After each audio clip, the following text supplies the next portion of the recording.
It's working. I think. It does it around. Wait for a second though. But just under the assumption that everything is working, we shall push all the buttons and hope that things will just work. It's a bold, very bold thing to do, but sometimes you need to make a bold dash forward. Now then, assuming the internet is staying workable, should, hopefully, maybe, potentially. And then I will just post shit everywhere and we will play games. So then, hello there, my little people. We shall now play games most furiously.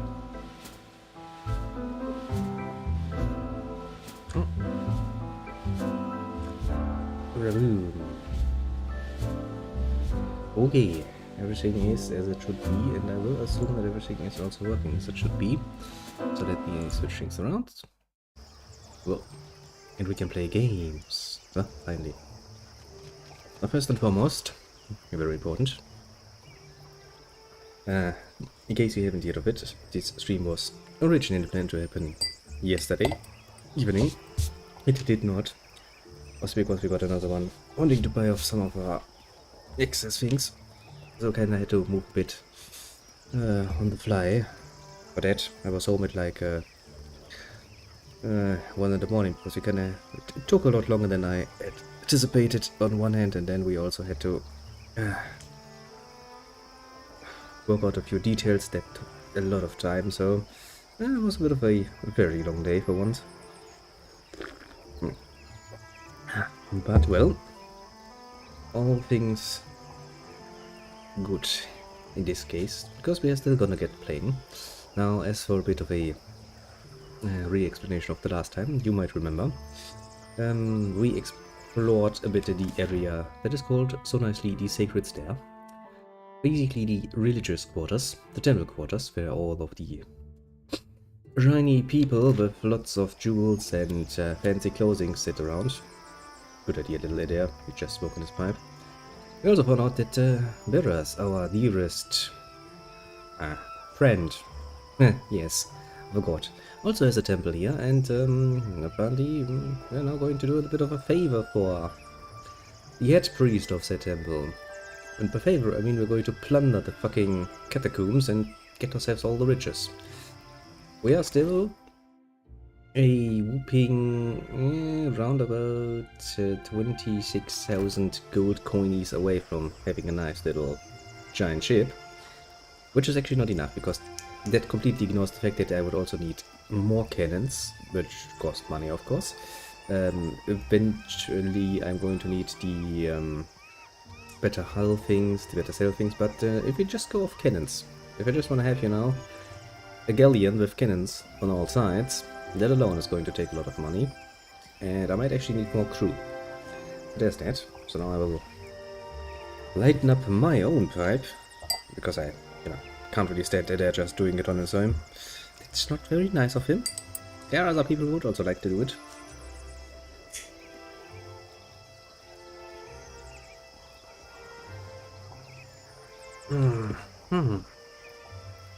Better. Now then. Into the darkness.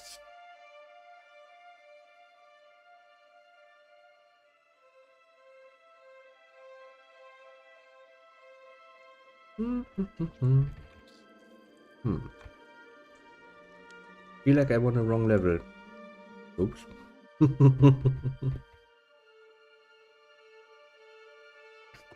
Charging in all prepared to kill something or get killed. And then you're like, oops, wrong layer. People are probably not going to be too pleased with that. This is the one. The Hanging Sepulchres. Now then, let us see.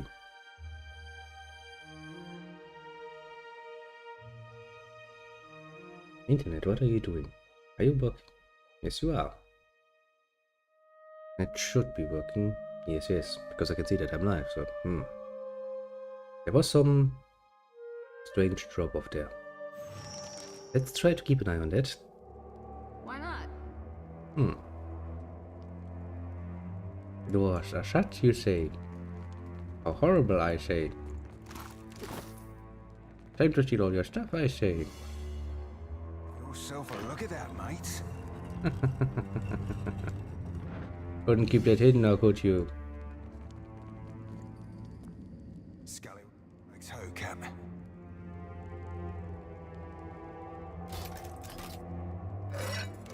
Okay.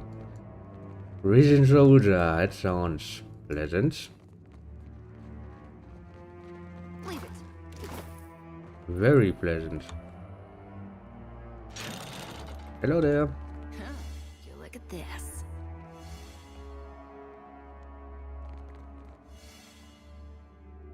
Probably not a bad idea to deal with that guy first. Raboom. You like that? Beating the shit out of him and going like, huh? You like that? You like that, eh? I love it. Now then, there are more traps here that need to be disarmed.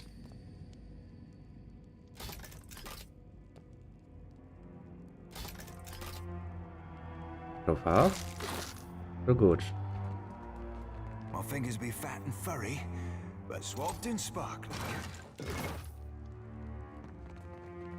Yes, I know. Your fingers might be fat and furry. Blah, blah, blah, blah, blah, blah, blah.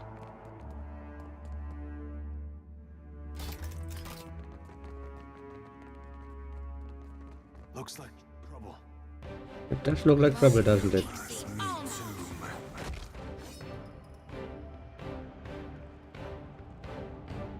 That's good. That is not so good. Especially because it's a fucking priest. Hey, so you are. Bullshit. Also, glory be to God. Yes, yes. I'm sure the dead of the god. The god of the dead? The dead of the god. Yes. I am Freudian slip. Sorry. The aspect of death and rebirth of yes, is sure to be very happy. Also, Everything hurt. you know why everything hurt, my little friend? Because you are quite literally standing in a wall of fire. Why ever did I thought it a good idea to teach any of my mages that particular spell?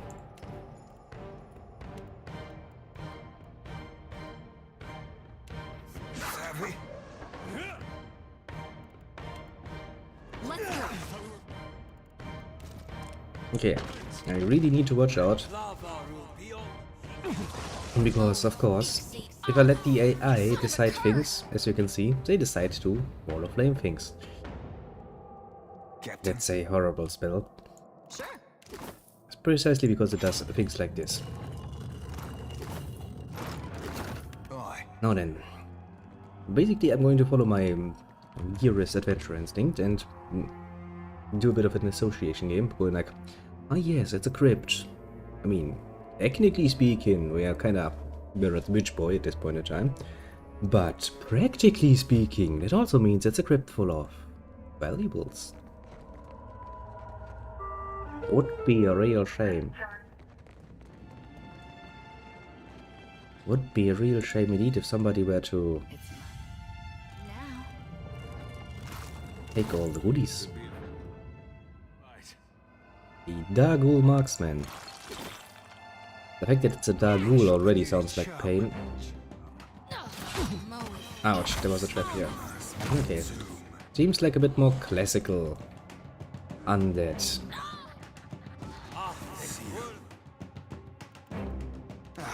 Balls.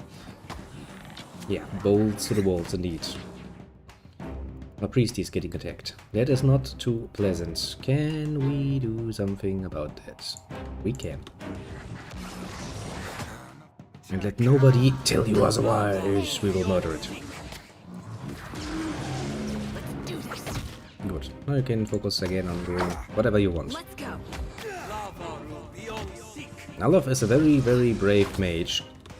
I would not attack a Broadcast Ravager in close close quarters combat if I were a mage. And that is putting it mildly.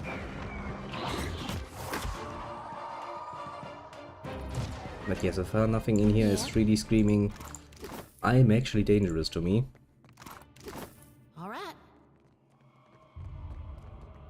Not to say that that is not going to be the case. I mean, I'm pretty sure Varus has a few more champions just waiting around the corner for us to get horribly raped by. So my instincts tell me. With my eye open.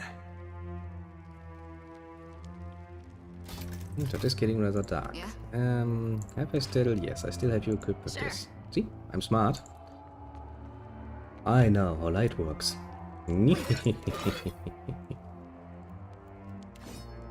Yeah. Okay, anything down here? Because this almost looks like it's leading back to the beginning.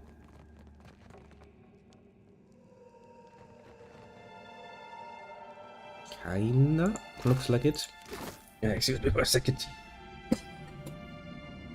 Ah. My throat once again decides that it will try to kill me most efficiently. Success. Well, we're still waiting on that one. Oh boy. But yeah, yesterday was one of those fun times. I do love it, you know. 8:30. I'm getting a call like, yeah, we have somebody who would be willing to, you know, buy off some of our little thingies. I was like, well, that's great timing, isn't it? And of course, you know, I still had the hope at that point that, you know, maybe it takes like 2 hours or so, we'll be back in time to still do a nice bit of streaming. Yeah. We finished up around Why not? 12. And then we had to, of course, talk about some details still. So again, I sat down, made a bit of planning, because, well, day was ruined anyway. I was home around 1. Those are most definitively alive. I'm not an idiot. Come on, game. So yeah, there you have the reasoning why things got so unplannable. Really something I disagree with, because I'm very much a man of my schedules, usually. But So, Cap. well, the point is, when you can't change it, I can't very well tell my partner of a few years, like, you know, now that I think about it, I would much rather sit at home and play games. After him. Do excuse me. Oh, no. He would get somewhat, You like that? just somewhat annoyed with that, I'd imagine. Okay, these are just basic bitch skeletons. Basically, one hit, you're dead. Creatures. Oh, look at that. Some risen soldiers in between.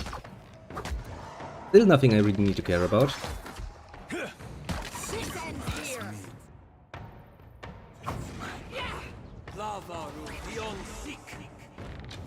Good. Yep. Everything seems to be going relatively well. See, oh no. Nice hit. Yeah, some damages, but that's normal. Oh no. Considering what I'm facing. This ends here.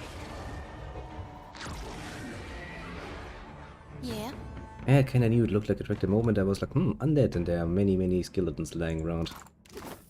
Hey, all in good faith, because all it means is that we're getting more money Sure thing. that we can then, hopefully, actually make use of. Okay, Forgotten Mausoleum. So I'm assuming this is also a door that we can open to some degree. Ah yeah, and this is probably leading to the... Do you potentially remember? Outside there was that one tree where you could see below it a precipice somewhat. That we could maybe potentially get down to. I'm pretty sure that this here is going to lead to there. And just in case, I'm going to actually try this out. Make a nice little save. Through the crumbling remains of an old tomb, a passage leads deeper into the mountain. I was actually wrong. That's good. Back the tomb's entrance. Skeletal remains just out on the walls inside the tomb, which nature is now filled with loose rocks. Ahead, the graves lead into a passage. It runs to the left, a breeze whistling into its hollow darkness. You pull yourself up into the tomb. Beyond the half interred bodies flanking it, the passage into the rock winds its way upward. Your ascent through its bends with care, leaving the light of the catacombs behind. You stand in a dark, narrow cavern. The passage climbs out of the depths of the mountain. Continue up to the cavern. You cross the narrow cavern, leaving it behind, and begin your climb through a steep passage. The air grows stale and heavy. You stand before a hallway. The columns frame dozens of tombs, hollowed in the rock. Cubby holes line the walls. Skeletal remains litter every alcove and spill onto the stone slabs that tile the floor. Inspect the hallway. You carefully scan the corridor and focus on every detail. Skeletal remains, probably dislodged from their cubby holes over centuries, litter the edges of the walls. Judging by an emblem etched on the stones of the tomb, members of the same clan or group lie buried here. A faint sparkle catches your eye. Under a pile of bones collapsed inside an alcove, you discern something glittering. It seems to be within easy reach. Retrieve the glittering object. You reach inside the cubbyhole, digging into the pile of bones and stones. Your fingers touch something cold, its surface smooth as glass. You grab it, surprised at its weight. Pull it out to reveal a large ruby resting on the palm of your hand. That's kinda cute. Okay, cross the hallway and continue. Steps carved on the rock climb up the tunnel. Its exit forms ahead, chiseled against the light of the open sky. Ha ha ha ha, I was right in the end. Yes, my adventure instincts prevail once more.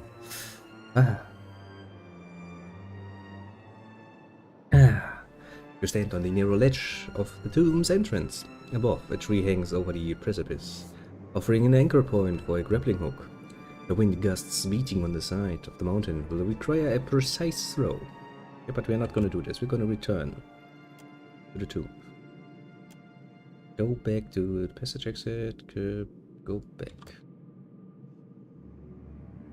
Damn it. Misclicked. Misunderstanding, rather. Cross the hallway, continue down the twisting, and et voila. We're back in business. The undead. Always such a pleasant enemy.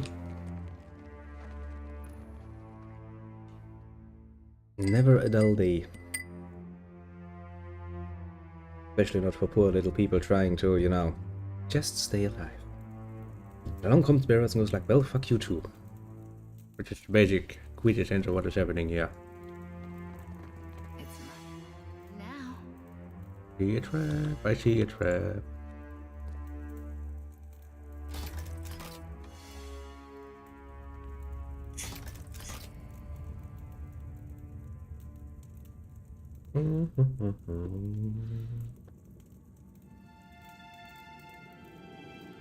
Captain. Kinda thought so.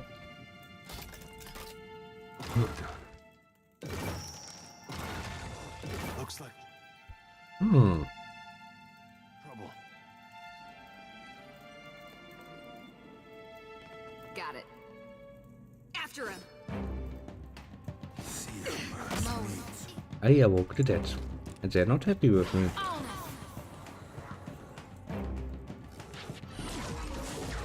Not surprising. Not really even surprising. it. Never you mind that miss. I'll land the next one.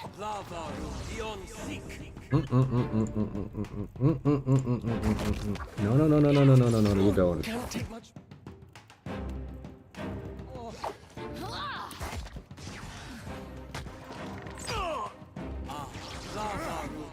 Moan. Better. On Well, Reap better, well, so. not good enough though. Breath of leak ends here. Yes, please revive him. Come on. Moan. It's gonna leave him with a wound, but well, that's a small price to pay, honestly. Good. I am very happy that I now have that revive spell, because What can as I you do can you see, for? your average mage is not the most healthy of creature, and it has a tendency to die when you, well, least wanted to. There's that. I hear you. I hope you do. Otherwise we're gonna get into some trouble.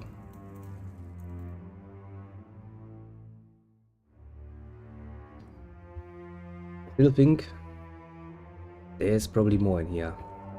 As in something dangerous. More dangerous than what I just met.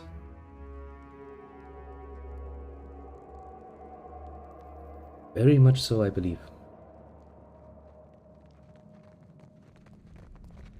That's why, when I see a situation like this where there is clearly some undead here, Hey, I don't see why not. I'd much rather be a bit careful. This skeleton stands rigid as stone and just as strong, eternally warding the crypt beyond. Respect it. This skeleton's chest is bowed outward from pride. Its stout-boned hands clutch the heft of a heavily adorned but battle-worn spear. Above the skull, an eroded engraving on the wall depicts a man standing triumphant under a great gate. Yeah? In this case, it's really the stone. Respect it. A kneeling woman raising a lantern. I have a woman who can probably raise a lantern. What can I do you for? All right.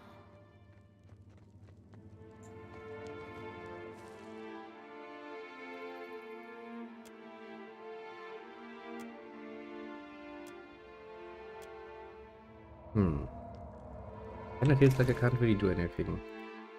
Maybe if we read that thingy. His blood seeps from a wound so deep. Blah blah blah. Let silence fall. Blah blah blah.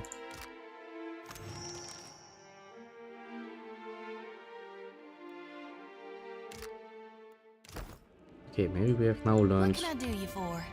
the secret arts. Call out his name, the Lord of Heldengage.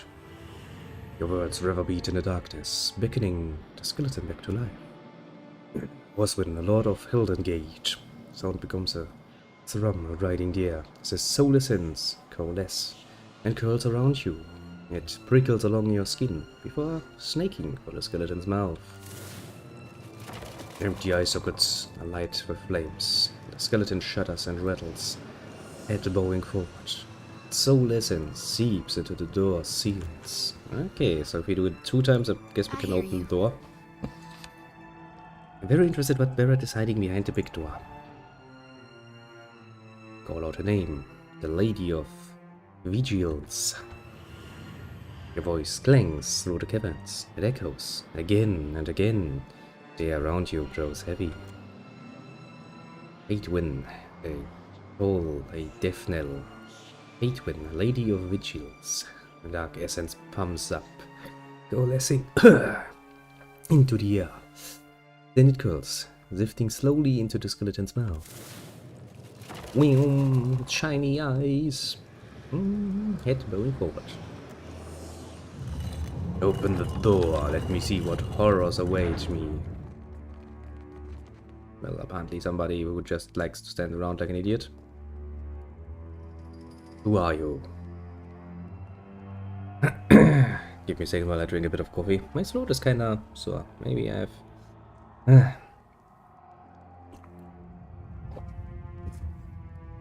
slept in the wrong way or so. Don't know.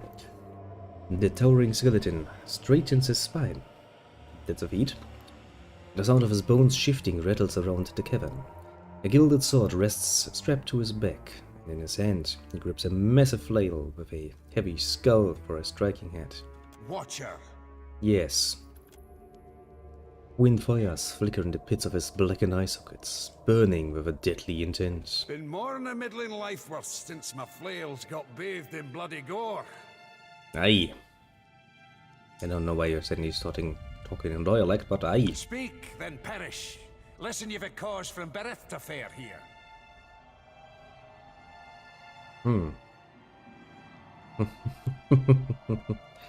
The reason I'm here, why? Townsfolk said this was the place to socialize.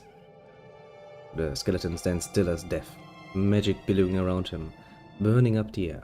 Several moments, he only stares, and his teeth clack loudly, and he hefts the flail from his shoulders, swinging it just short of your throat. We smeed to laugh as kill ye. Either way, speak true. A button your next and last breath.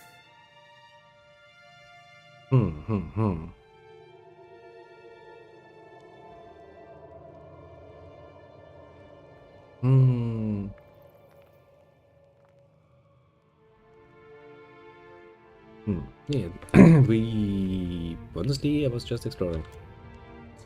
He clicks a bone in a shuddering step forward, then another. His otherworldly voice bellows an incantation to Barros, and the flames of his soul surge up, consuming the whole of his skeletal frame. Then you'll die now in the darkness. We'll see about that, bitch boy.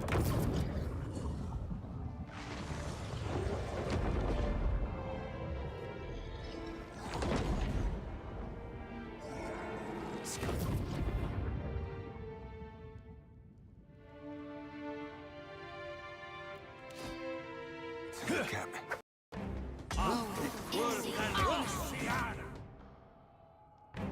Okay, first things first. We need more people. Otherwise the field of battle is going to overwhelm us relatively quickly.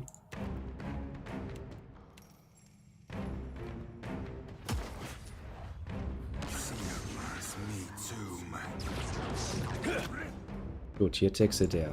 That's something I can work with. Smart, so. You like that? Hit me again and I'll hit you back. Feel free to do so. Let's go. You need some strong.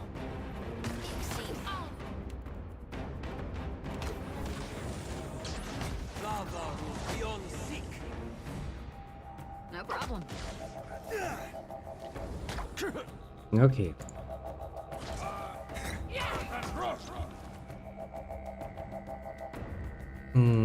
We're getting more companions along the way. It's neat. Just not overly much. Say your prayers.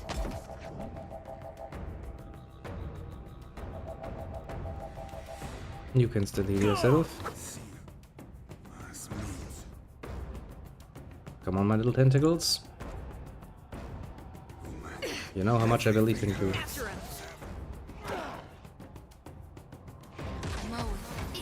On us.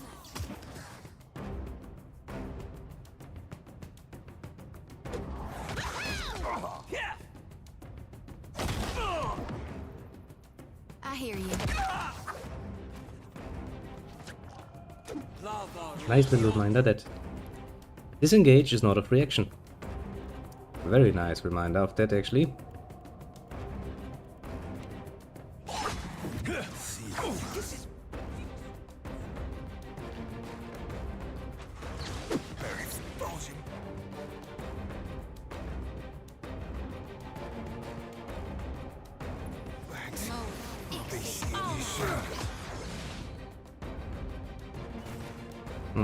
So far, so good.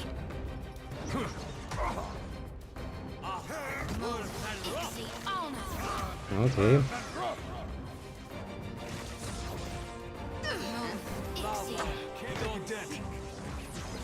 Well, that's hard to beat the dead, to be fair. Somewhat immune to the normal way of just killing things. You need to double kill them. Okay, you can send it because I'm pretty sure the lady is not dead. But hiding. Bloody coward. Let's summon another familiar.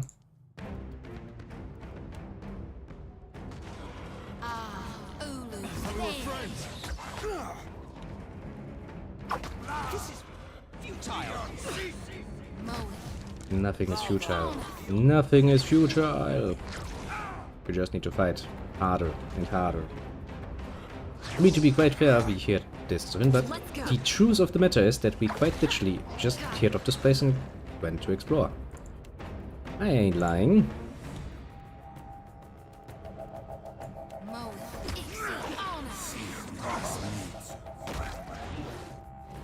Now, the Lady of Vigils, maybe she shall die.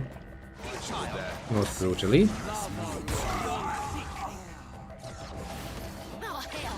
Also, of course.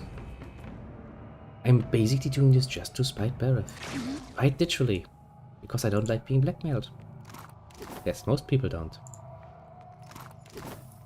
So if you were to ask me, why so aggressive in your entertainment? I'd say, yeah, that's basically just Barrett's own fault, isn't it?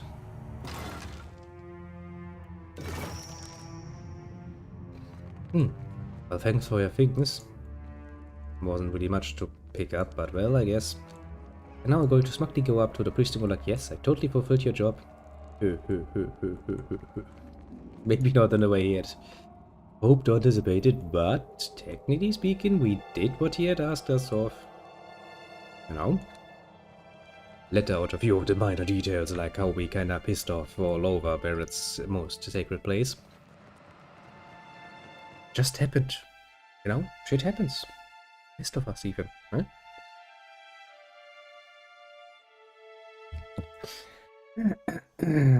Now then, back up. What are we actually going to do next? We're pretty much done with the sacred stair. I guess we can go to the nobility quarters. You know where all the rich people are. I'm sure there's stuff to steal there.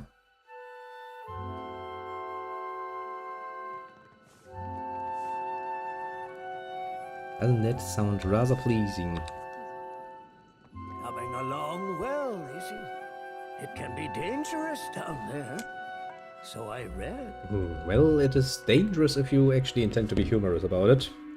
As I just learned. Hey, magically kept into place. Skeletons do not take too kindly to humor. For some reason. I never went yet, but I will after I die. Well, did you know that Vizera had become a death guard? Had heard, but knew no. Is it true? Isaiah is a death god.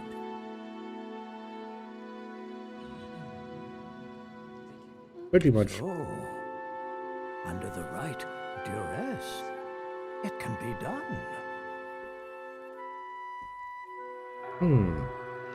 You want to become a death guard. That's why you're preparing to your ritual to kill yourself. Yes, the fate that awaits me. Then I will walk within the catacombs beneath the temple. Well, you're in luck. It just so happens that, you know, they're probably gonna need a new one. Finally, I'll be one of Bereth's chosen. Blessed for always. Well, until I come along again and kill you too. May your God have mercy on your soul. Don't care if his god has mercy on his soul. I will not have mercy on his soul. We gotta get this fella to a brothel. Indeed. Call me Fathomedic, but why be sticking around if all the best bits and bobs fall off? He blinks wide eyes back at you. I really don't think you should do this. Too late to stop it. I'm going to die either way. Slanting you a feeble smile. The priest checks the remainder of a nearby hourglass. Then he uncorks his goat-skinned flask and chokes down a deep swig. He will speak again. After my acolyte has gouged my heart from my chest. The cutting and the chants will work. You'll see. All right. I will address your inquiries best as I can. So ask. Well, I've got you your little stone tablets, if you're still interested. Give them here. The priest's arms quiver from the weight of the stone-carved tablets. As he sets them down, his hands scan the roof towards. Truly, you are Bereth's champion. Yet you will not die soon. There is work ahead for you. I set these aside for you. All keepsakes from another time. Erath holds you close, perhaps in helping you. Yeah, well, old man. I'm sure you're gonna die. As for becoming a Death Guard, yeah, I don't think Barrett chooses champions that lightly, so probably not a Death Guard candidate. Doesn't really matter to us. He's gonna end up as some of these skeletons down there. At some point, some cheeky adventurer is going to come along and kill him, like so many other skeletons. We did pick up a nice cloak there, didn't we? Belonging to the royal family to Grand Vela, this Estoc's name roughly translates to the Devourer of Souls. It was brought to the Deadfire by Lucia Riven, a Dacosi paladin, charged with protecting the blade. Try as you might, you cannot free the weapon from its scabbard. Interesting. Now then, since our little friend here actually has survival as a skill, this works pretty well for him. Now I have another cloak of protection, and since you have a tendency to die, you're gonna get it. I have a bit more defenses. Also, don't show that because it looks funky. Girdle of Moral Explosive 2 Constitution, 15 incoming hits get covered. Yeah. Converted to hits. Plus 15% strike, plus 1 survival. This belt actually works pretty damn well with this cloak, I would say.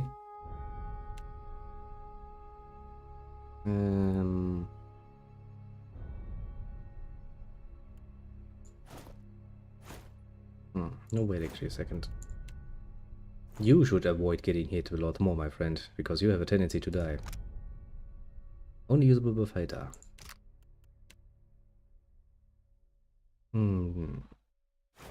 Let's do it like this, and the bullet catch one goes to you. It's actually a neat one. Basically, as long as you're healthy, you have a 5% chance of incoming ranged weapon attacks inflict 0 damage, because you catch the bullet out of the air. Like a ninja.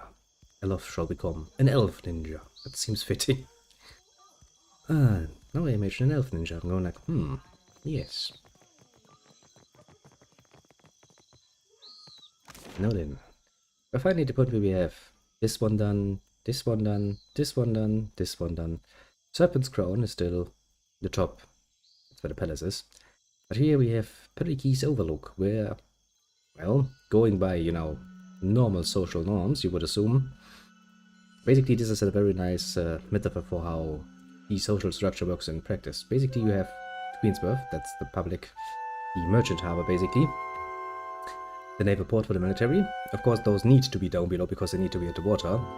It's also, you know, basically workers' quarters, in this case, and the military quarters, out of necessity. Then we have the gullet. Basically the place where all of the undesirables are kept up. It's basically the lowest strata of the actual living quarters that we have. The priests, of course, are a bit higher and secluded on their own little hill, because of course they are the priests.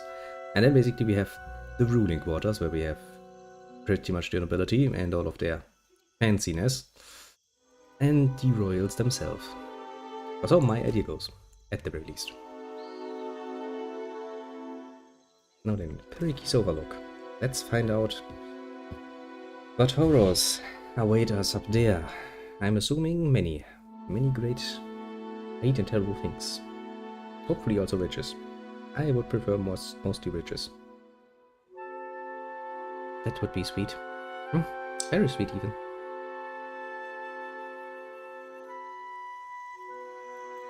Hey, Shodi. Those dreams of yours, they still getting to you? I can deal with the dreams, for better or worse. What makes me sweat is the not knowing. What happens when I stand face to face with my God? Not any longer And he abandoned. reveals what he intends for me. What if it's not as I thought? Yeah. I've had thoughts like that for a long time. Except now I'm worried about what he intends for the world. Whatever it might be, at least we'll face it together. True enough. We are a team.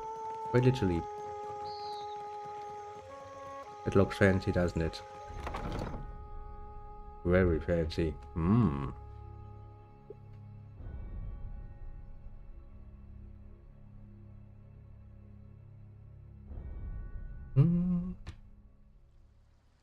Oh god, they're all naked. Look at him in all of his nakedness. You are greeted by a tall, carefully composed man. The crescent moon in the center of his forehead glows faintly. Close, the careful tailoring of his opal-adorned robes and their immaculate cleanliness speaks to a deep well of vanity. Welcome, welcome. I am Ganor, owner and proprietor of the Luminous Bathhouse. If there's any way I might make your visit more comfortable, you need only ask. What do you have for sale? The moistened cove. The Basiel, the rock, and the abyss.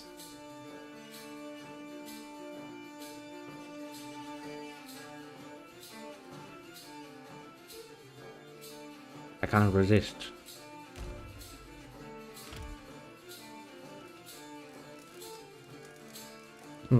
Sadly, it doesn't get any fancy rest screen of its own.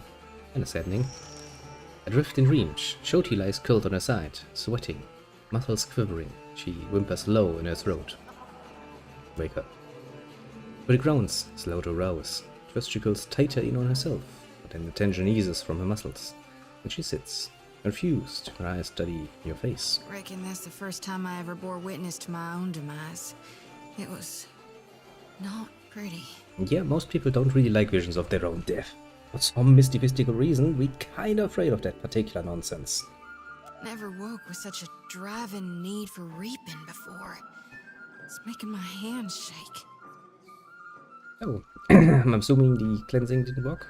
It did for a while, but then it wore off. What have we here? All this essence. It has a normal enough It soaked the name, blessing right up. but it Left has me with hardly none. spouted nonsense it seems to be about.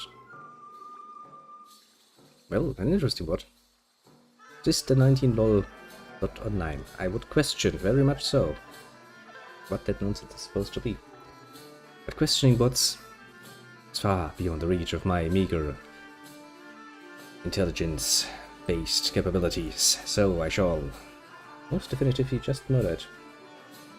Poor little bot. Just doing its duty and get murdered.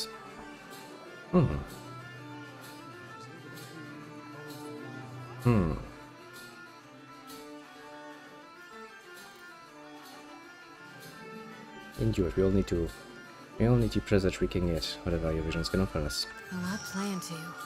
Gone chose me as a harbinger for the coming harvest. Not anyone else here, but me. Seems the more souls I gather, the better I see Gone's will. And the less I get a wink of sleep.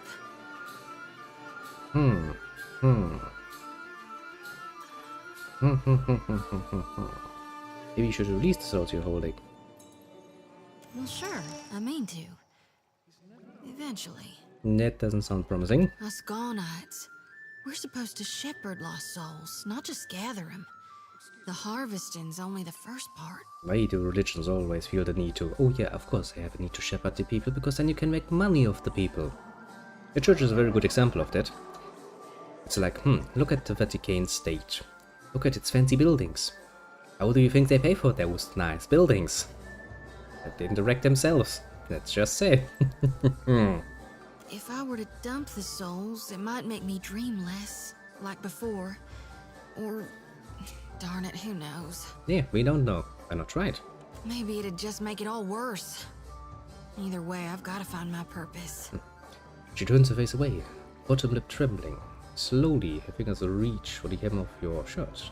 She rubs the pads of her fingers over it, holding to you in the lightest of touches. Oh, we're getting a bit close. Will you help me, Watcher? Yeah, let's make it fancy pants for that. Touching one of most, I'll do anything for you, little one. Her happiness swarms her whole face. The bright blush prickles over her skin. I was hoping you might would.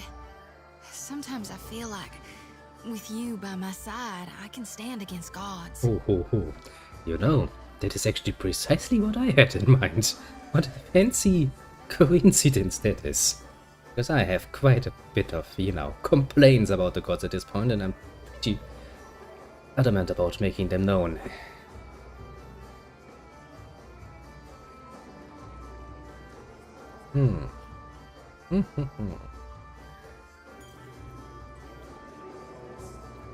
Well, we'll find another way and release your burden. It's the best way to ensure the souls reach the beyond. You'll need to be a potent source to overpower the draw of my lantern. It's gotta be luminous for sure. Meh, we kinda stumble onto those all the bloody time, so not a That's problem. one problem solved. But what about the itty-bitty issue regarding the god of rebirth not actually being in hell? Yeah, we'll deal with that next. The souls will make it safely, but who's to see to their proper reseeding? This is a huge risk of Aora's balance. You really trust Malgrin not to rebirth Aethasians as warriors of the flame? Think Galawain won't be greedy? Oh no, they're all gonna be bitches. Gone aside, the god's past actions don't instill me with the greatest confidence. What else would you propose? Normally, I'd simply safekeep them until the god of rebirth could return to hell. But Well, what if we gave the souls to the Animancers? They've made gains in reproducing the cycle of rebirth. put my flock into the hands of experimenters? How can we trust they'd be successful? Or hell, even to be well-meaning in their intent? Well, at least the people, easier to punish if they do wrong. You can just, you know, honk them over the head with a nice big stick if they tend to, you know, get a bit lost in their experimentation. Just the thought's making my shoulders twitch. You sure about this? You harvest the souls, the Animancers replant them. It's a new cycle. Hopefully one that'll You're work. right. What if there's no one left to release the souls from the lantern after the darkness has come and Aora's recovered? The gods will survive, but Kithkind may not. See? Guess that settles it then. Find me an Animancer, and we'll try it. That's something. My friend, you return. If you require anything at all, you need only ask. Well, I'd like to try your bath. Of course you would. Just speak with the steward near the stairs. He will make certain you are treated well. Nice. Oh no, I forgot. I remember this. Excuse me. There's a bit of a problem with this. And that is that it's actually... I hope we haven't spent too much time in the baths. it's I fine. see.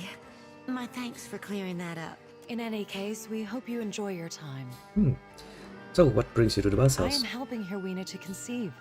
She came all the way from the Deerwood, and I will see that she returns with arms laden with young. Also, I just see there's a fucking spirit of water just dancing around going like, yep, that's me, that's my existence now. I'm a water dispenser. After the Hollowborn crisis, I wanted no child of mine born in those blighted lands. But it's over, isn't it? This place is a miracle.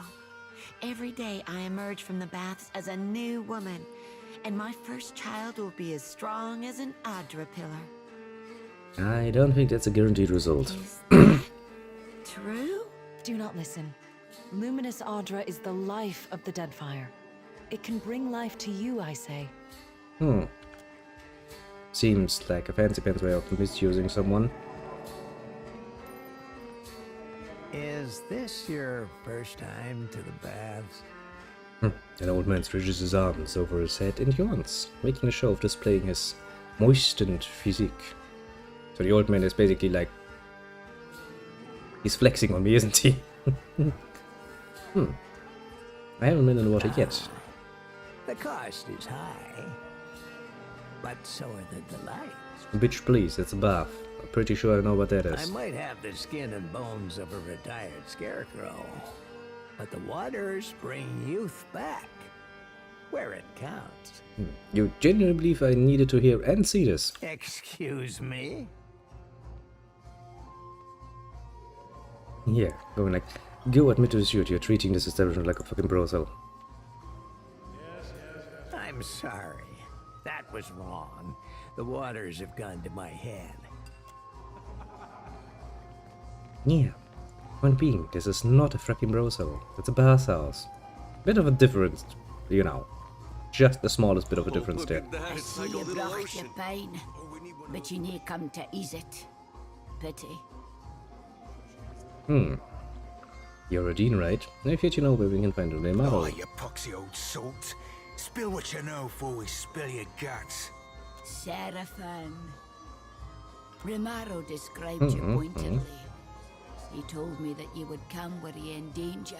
Well, yeah, we're kinda, you know, the sort who follows through. Danger? Nay, not I. But I do seek him, though. And I feel that he needs me. Feel it in the deep depths of my furry fun sack.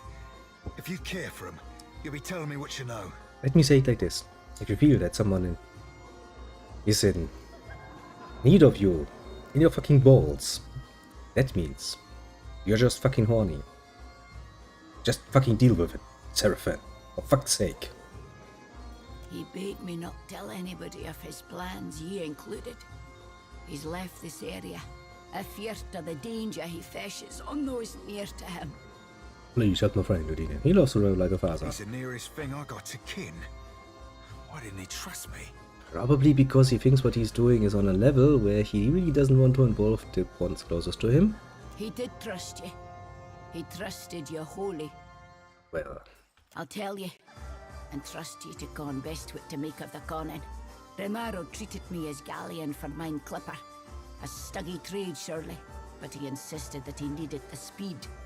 can we do this trade again? Because I would very much like a galleon. I can't tell you what he intends, but he set sail for Sayuka, intending to replenish there. No, Sayuka again, That's eh? everything I con, for whatever good it does you. He gave up the sorcerer? And for what? An elven clipper? Makes as much sense as Doug's on a drake cap. He'd be easy catchings for any freebooter after his eye. Who's hunting Rumaro besides Monai? Yeah, that salted cockfuss be the biggest threat, sure as shit. But others will want that bounty too. Not to mention the favour comes with it.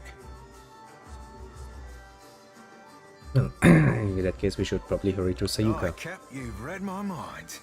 And here with me thinking that were my skill in particular. No, it's not. Thank you mightily, lass. Enjoy the baths. Safe travels. The wages of war catch ye up soon or sign. Yes, I know. We're all going to die. Are they going to be happy with me in the boiler room? I wonder. I somewhat doubt it. Just the smallest little bit.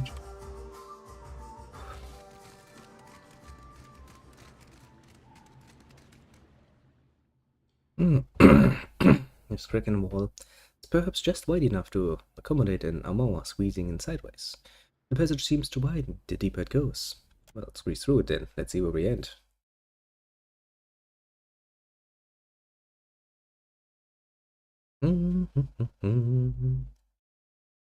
Adventure, even in the bathhouse. Well, damn it, I should have called this episode the bathhouse episode. That was my mistake. This wall looks recently repaired. Many of the stones are new and were cut to fit into the older structure around it. It would take an appropriate tool, or considerable brawn, to overcome the steadfast obstacle. Let's examine it. The wall appears fairly solid and upright, though some patient work with a hammer and chisel should make short work of it. You notice fine metal wires nestled among the stones in a web-like network. Following them leads to an elaborate alarm system, which would be triggered by removing the stones. Disable the alarm system. After disconnecting the wires from the alarm with care, the stones are now safe to remove. Hammer and chisel away. With time and care, you manage to break through the recent repairs and carve out a serviceable entrance. I don't even know where we're gonna end up, and I don't even know why we're fucking doing this, but... Call of Adventure is a mighty one indeed.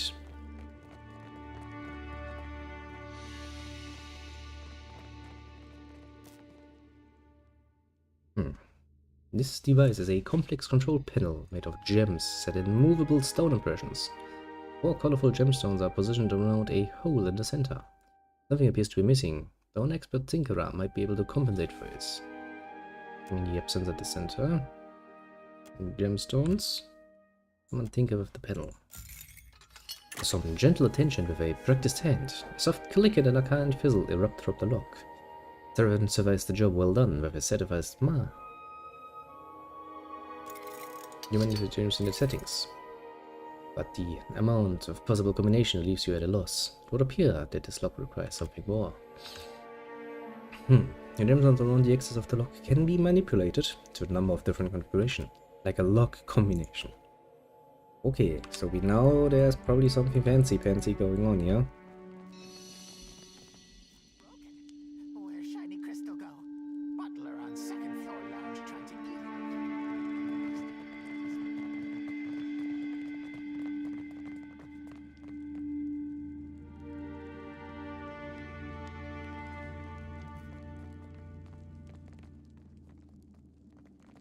intruder! What? Ground meat in the master's sanctum! Ski! Ski! I'm not gonna guess and demand your respect. Sure you not burglar? Not yet, at least. Follow me, eh? Take you outside. Stay close. Okay, at least we got out of the situation without outright combat. You have no right to interfere in Rawatai's business. Hawana culture isn't business, Ahoy, you Cap. company drudge. Bend your ear a tick. Yeah, sure. Shody seems a right fine lass and all, but, well, she asked me to pick around in the forts. Told her I didn't see nothing. Of course you Bounced right lied, off you were of that. talking. But that were a lie. So, what were you seeing? Darkness, Cap, and little but. Then fires, make an ash of everything. Yeah, kinda sounds like that thing that she has going on with her god thing.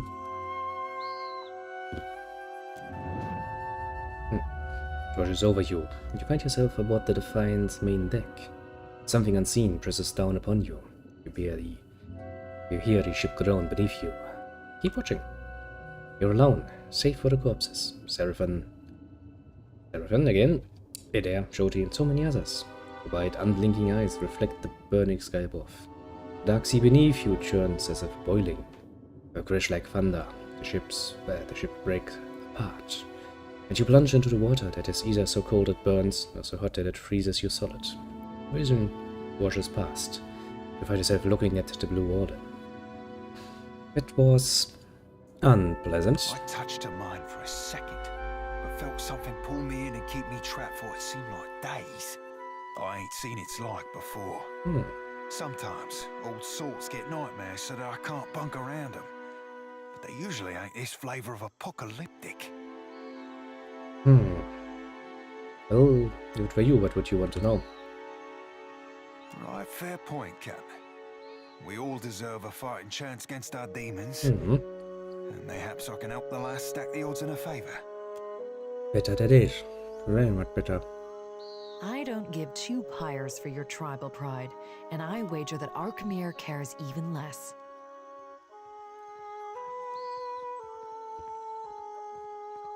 If this is what passes for Rautai in diplomacy, Raza Nui has bigger problems. If you've come to see Arkemir, you're too late.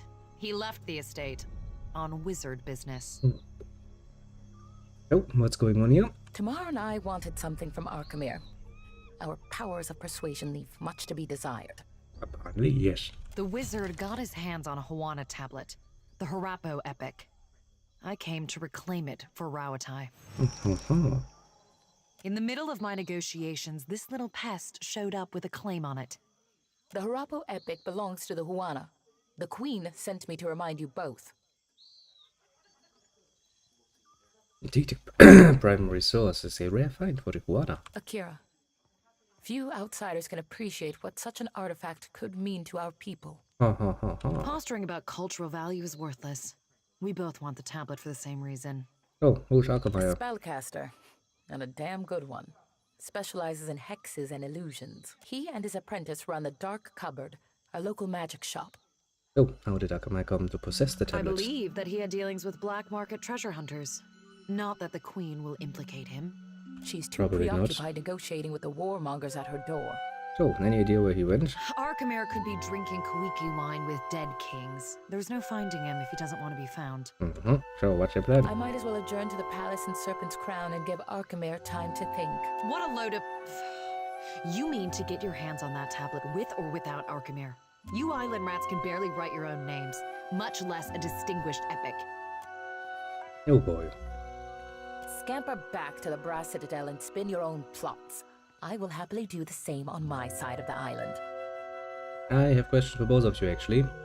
I suppose I can spare a moment. Oh, any ideas on retrieving? I heard tell of Ephron, a thief with a penchant for making house calls. Well, obviously. Word has it that Ephron made his way inside of Arkemir's manor and later died. Now his soul is bound to the fortune-telling machine in the Dark Cupboard.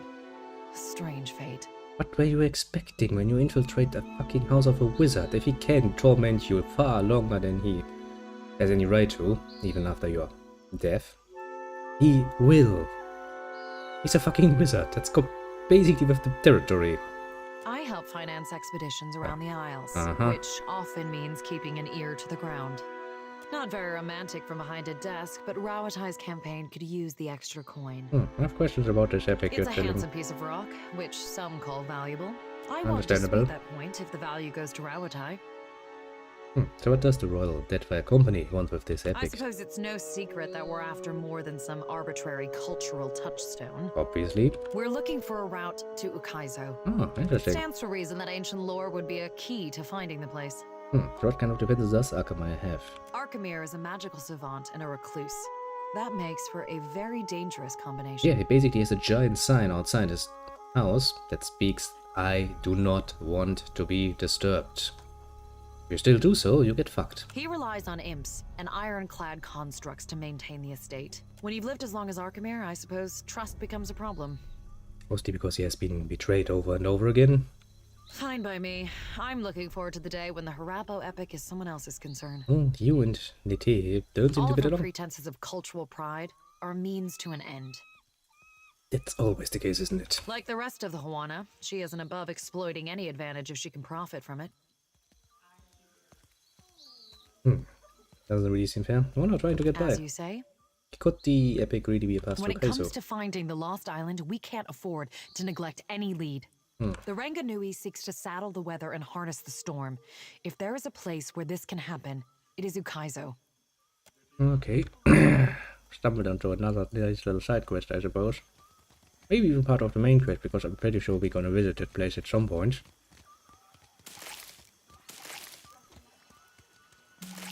Break it.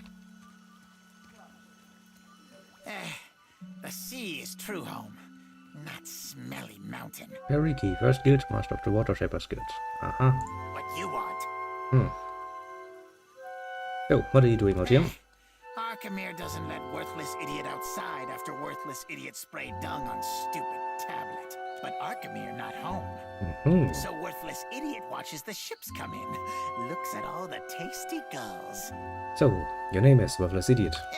Those Arkemir's big words. Gave name, but worthless idiot no understand. Well, I'm pretty sure he meant it as an insult. That's so. Worthless idiot should ask Stinkfoot or Catbreath what they say. Wanna set sail and eat gulls. You're welcome aboard the Defiant. How often you beat your crew, huh?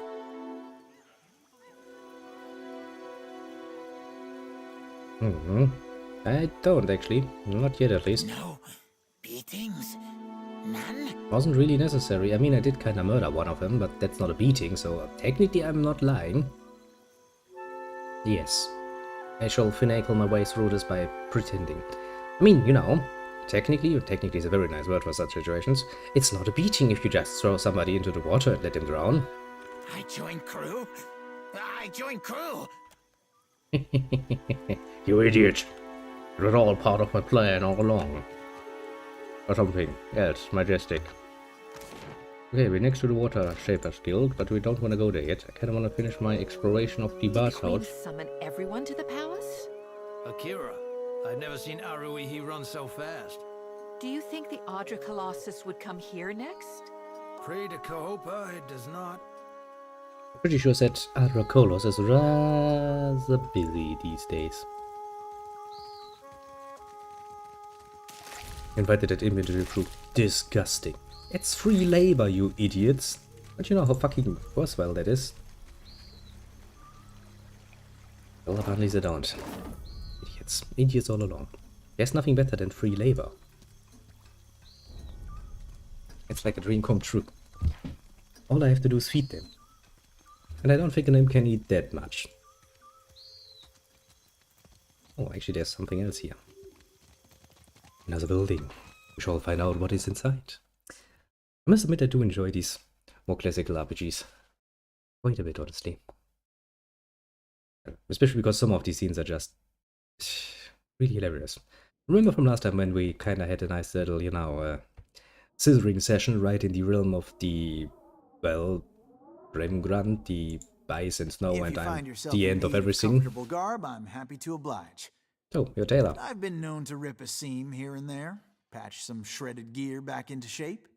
Thought I was an armorer, did you? Assume that my tree stump limbs and barrel chest lend themselves better to the forge than the needle? Athletics. Grab him by the collar. His eyes snap open as you hoist him off the ground. The elf clutches your hands and kicks his legs, but he's too terrified to scream. Once your point is made, you lower him back to the ground, slowly. That'll teach my idiot mouth. Sure hope so. I won't make assumptions about you making assumptions, okay? Yes, don't assume that I assume that you assume that we assume. Otherwise, I'm going to assume that I need to lift you up the ground again and treat you like a fucking kitten. If it's armor you're after, Marihi will set you up. She's got a knack for metal. Well, show me what you have for sale then. Instead of being a fucking asshole about it. Pain in the ass. I mean, he's not up here, so is it really stealing? Why not? If you can't see it. Say, would you go into the back room? Apparently not. Well, understandable that he wouldn't, while customers are in the showroom.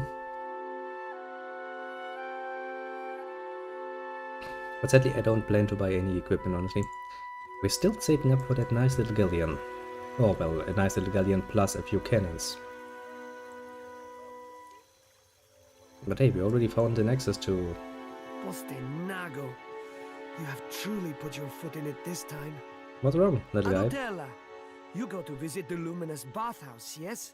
Perhaps. Why do you ask? My satchel. Like a fool, I left it inside. My ship is due to sail from Nekataka with the next high tide. If I do not find it, my Kasita will surely throw me overboard. Nella, I cannot swim. Why are you a fucking sailor when you cannot swim? I would go by myself, but... the guards, they bar the doors to me without my Kasita present. They think I am a thief. So why can't you ask your Kasita to receive it then? I would rather her not discover my incompetence. I'm an understandable concern. Are you a thief? No, of course not. Well, I'll let you know if I see it. Elade, you mean it? Agrasima, I am in your debt. You notice a light sheen of sweat on his upper lip. He shifts his weight from foot to foot and stares at you intently. There is, one thing. Madiko, how could I have forgotten? You really sound like a liar, don't you? If you could, do not open the satchel. The contents are... The information is proprietary. You understand? You request a favor and attempt to dictate the terms of its fulfillment. No, I would not dare. You do me a great service, Aimika. I am not so good at Ideiren, yes? Forgive my clumsy words. Please, when you find the satchel, meet me at Peddler's Canal in Queensberth. I see. Okay, let's finish a little exploration here. Let's see.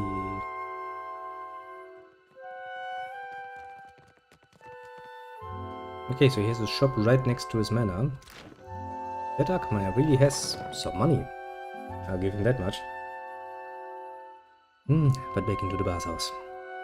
Let's enjoy some hot and steamy times, shall we not? You wouldn't mind me going to your back room, would you? Of course you wouldn't. See, it's not stealing if nobody is there to catch you stealing. I say, you look like someone who wants protection and a certain something about presence. Akira? Holler if any of the iron or steel laying around catches your fancy. Or if you need something repaired, I'm happy to take a glance. Show her the shards of the blade of the Endless Pass and the whispers of the Endwood. Can you do anything with these? Akira, but these wonders have suffered greatly. I say you must take better care of your things. Well, I know, believe me. So what do you think? I say I could repair these to their working order for 1,500 pyres each. Something about the metal, it yearns to bond as one. I could join all these pieces into a great sword for 3,000 pyres. That's really helping. If you need iron or steel, maybe even something lighter, I've got plenty in stock. Ferric's Overlook is an interesting place for an armor, Akira, isn't it? They wouldn't put a traditional smith here unless she brought something special. My clients wanted everything engraved and beautiful. Wasn't why I got into the business, but it keeps my debtors happy. I keep it Understandable. interesting working with exotic materials like shark leather, since there's some demand and little supply. I see. So this is where we can actually potentially fix our broken weapons. Not that that was in any way, shape or form my fault. That's putting it mildly. A fucking giant asshole stamped all over my place. Broke all of my shit.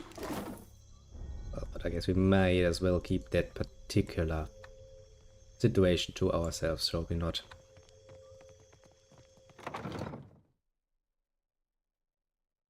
Or can I just go to the upper floor? I wonder, are they going to take offense to that?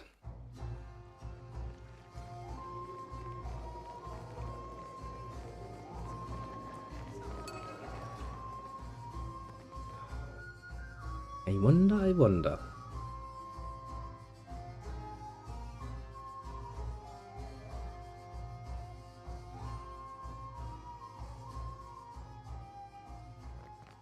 Leave it to me.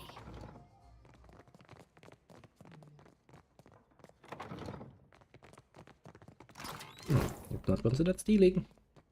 And if it's not considered stealing, I will steal it most profoundly. Get out! I'm doing nothing.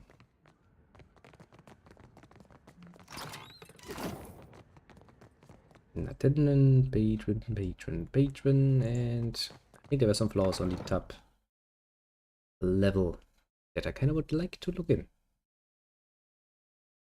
Then we're gonna do it this gummy way. We're gonna save, open the satchel, see what's inside, and then decide what to do with it. Just in case. Oh, Forsaken Cat. Come on now, you're not forsaken any longer.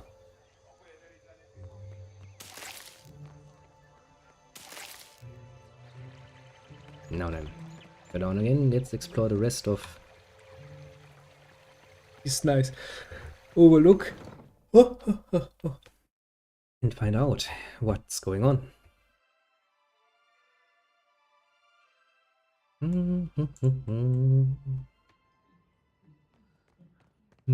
There shouldn't be that much more to the overlook though. Basically the main road up to the Water Shepherds Guild basically is what we have left exploration wise. Still we are short on money. Which is also why I'm somewhat hesitant to actually reforge my swords. I do have good equipment, quote unquote, already. So I don't really feel the need overly much.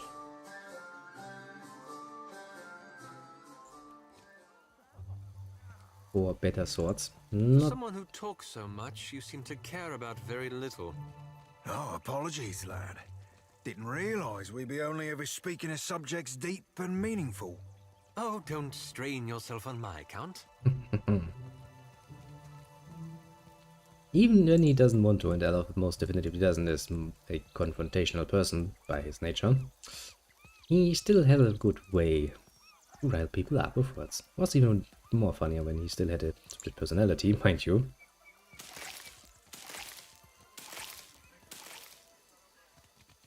Well then, exotic herbs. So what do we have? Some potent, get you in the mood stuff, I imagine. I mean, considering your clientele is basically nobility. Why, hello. Cootsteely at your service. I can tell that you're new to the Deadfire. Maybe you're still getting your bearings? Not so much any longer, Some no. of my herbs can help with seasickness or worse afflictions. What makes you think I got here recently? It's nothing personal. You just have that taking everything in look about you. If you mean that I steal everything that isn't, you know, bolted down, then yes, Give you're it absolutely time. right. It'll pass. Okay, so that's what Seraphine, it lingers there, and she pulls her focus back to you, blushing slightly. But the hots for my little sailor, eh? Oh, ain't no shame in looking, lass. So, what brings an herbalist to Perikles Overlook? Money is the obvious answer, but I don't think that's what you're after. Yes, I'm an herbalist, but I also pride myself as a florist. Okay, I think you the make city pretty liked flowers. the idea of putting a flower shop somewhere visible. It's ostentatious, really. Yeah, it's all about Probably the presentation. same reason why we have a magic shop next door. Pariki's Overlook is a great big splash of culture and innovation, there to show travelers that the Huana are ready for the world at large. I see. Let's see then. All nice and dandy, but nothing I'm really too interested in just yet. I don't be supposing we could blow it up easy breezy and sleazy. As I said, it's not stealing when nobody catches you, just borrowing. And I can even claim that technically I borrow for the greater good. After all, somebody needs to stop a certain Colossus.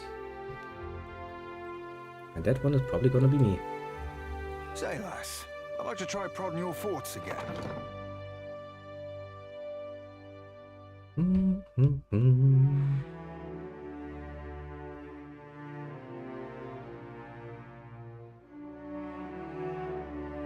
Taking half this back to the sorcerer.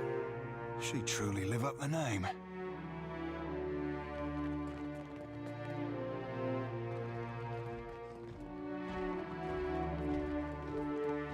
Why not?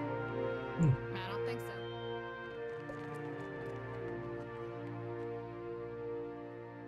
My fingers be fat and furry, but they're ever easy breezy. Shop wet imp, and greetings. Buy something. Why are you so sad? It's not hostile. It's just imp. Is imp and is sad. Oh no. Fasina spends too much time away from shop, leaving me to fend for self. His bad enough master won't let me leave stupid shop. Why do you think Fasina spends so much time away? She hates her work, hates Arkamir, hates me. Reason enough. So you're not angry at all, are you? Imp's complicated. Kith think we have two big emotions, angry and happy. But Kith can't smell imp spray. Jovial spray, melancholy spray, creative spray, imp spray all over everything. Yep. Sounds as bad as my head as I thought it would. Go on, I don't care. I'm looking away for him. Dead thief? Check box. He's still rattling around in there. Show me what you have for sale. Doesn't seem like anything I need immediately. Fortune for a pun, good madam? I've got nowhere else to turn. Stonehill is going to kill me. Don't drag me into your mess, Berteno. Not again. Then you leave me no choice. I'm sorry. Hey, come back with that. Medico! Did he just steal?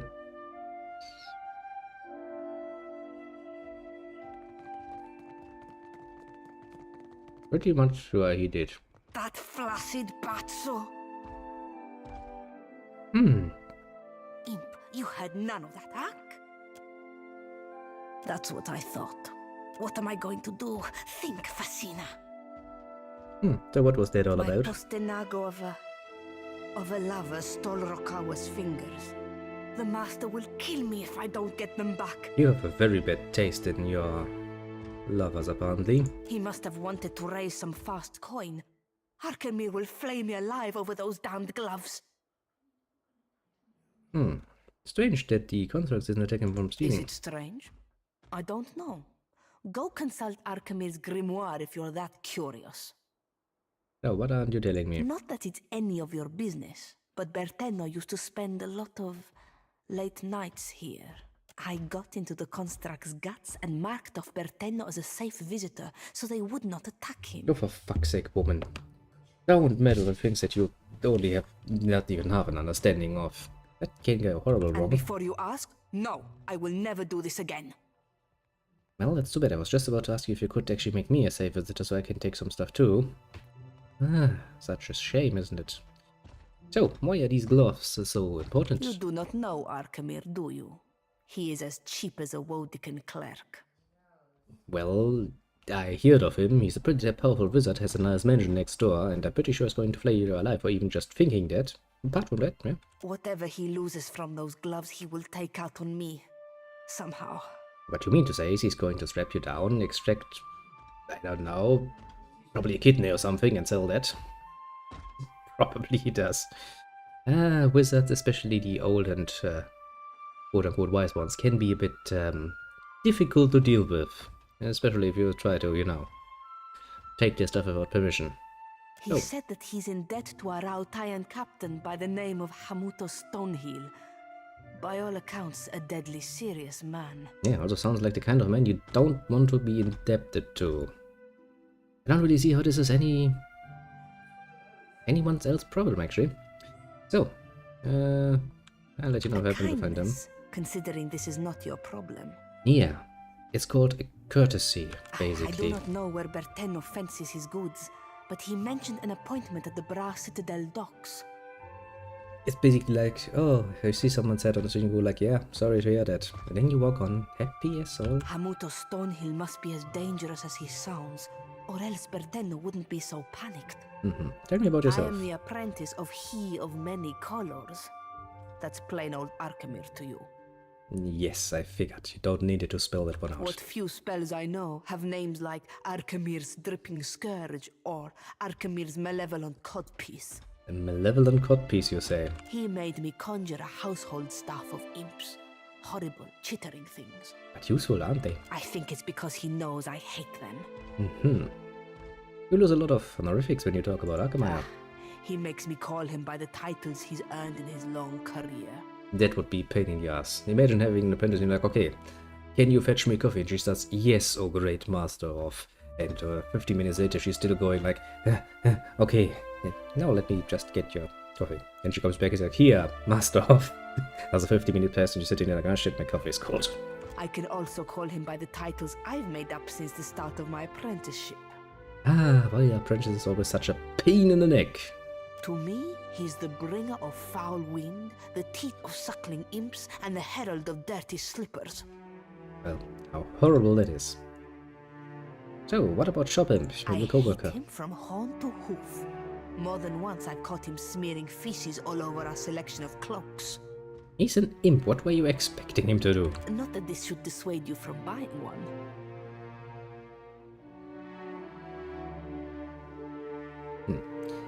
Let's be honest here, I think he's kinda sad because you spent time away from the shop. In a strange way, I think he likes having you around. No. We are talking about the same little flying stinker? Well, yeah, kinda. Maybe I ought to be nicer to the little thing. We both hate Arkemir, so we have that much in common. Yes, a great friendship shall blossom from this moment on. Combined solely on the fact that they both hate their master with a passion. Seems like a good start as any for a friendship, if you ask me. So, question. Suddenly my whole existence if I wanted to get inside imp. Team... Go hang laundry. Get inside the manor. The house is locked tighter than Arkemir's clenched fist. Yeah, I'm sure he's, as an old and wise and wizard, is not in the, well, overabundant need to clench his fist that often. So, can't be that tight. Ifrin tried to sneak in. Now he's stuck in a box telling fortunes for pyres. Can you at least tell me anything useful? The imps that guard the manor? Idiots. Arkemir plays with shape-shifting illusions, so his imps know him by his clothes. Do with that what you will. Interesting. So, is there another way? Locked doors tend to have keys. That one's free.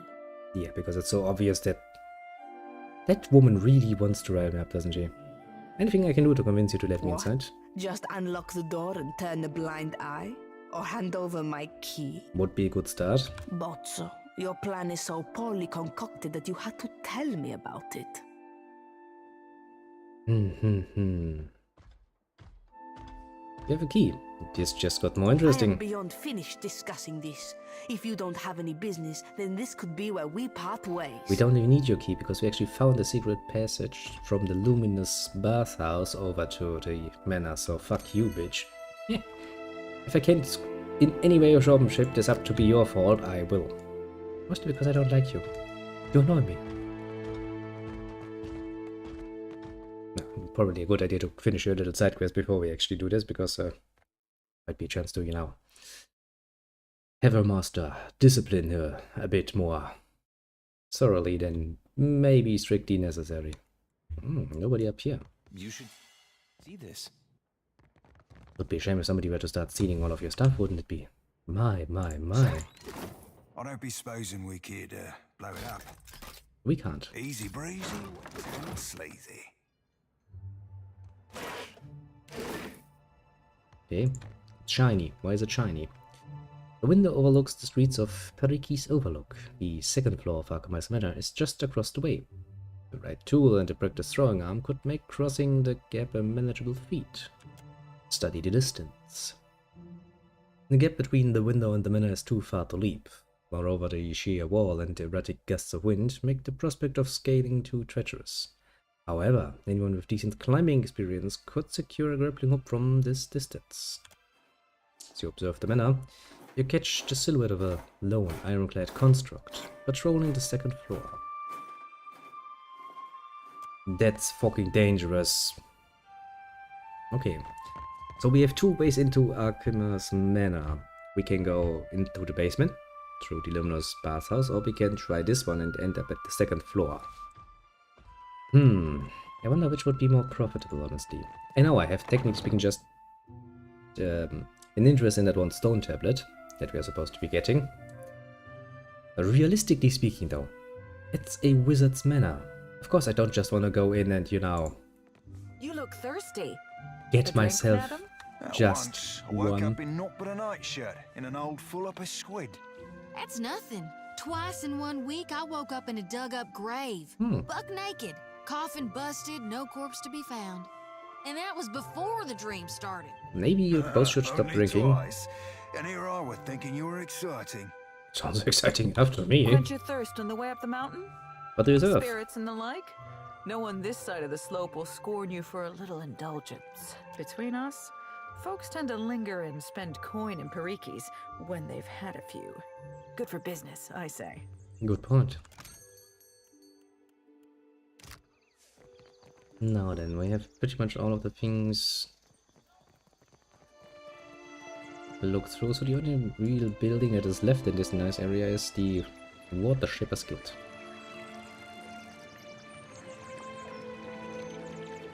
Into the unknown. To find out what sort of nonsense is going on here. Gonna be interesting, I'd say.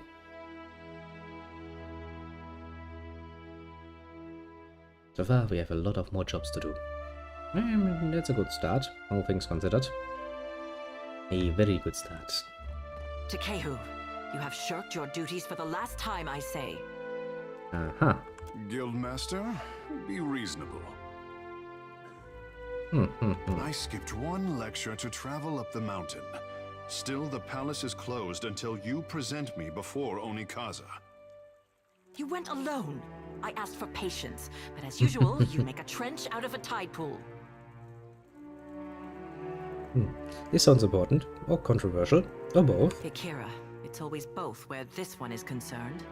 My patience wears thin, old shark. You have stifled me enough for one trip through Rakuhu's bowels. I say Ngati weeps at her petulant spectacle of a child. He's the child of Ngati of Wanderer. That's... Well... Can I, you know, hit you over the head just a few times? Because Wanderer has been quite a bit of a bitch to me in recent years. Just, you know, a small bonk here and there. Akira, the significance is clearer to some than others. Yeah, I already like you very much. For a water shaper who treasures his duty to the goddess, you spend too many days cavorting at the brothel.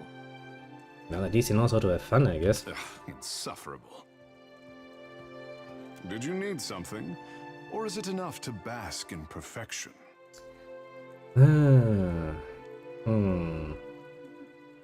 Water shaping sounds like a prestigious talent. Through our connection to the gods, the Huana mold water like it is clay, easing it into an assumed form. Yeah, but that's still just gonna be water, isn't it? We could sink every ship in Rawatai's fleet if they drew too close to the city, but some of us have gentler tastes.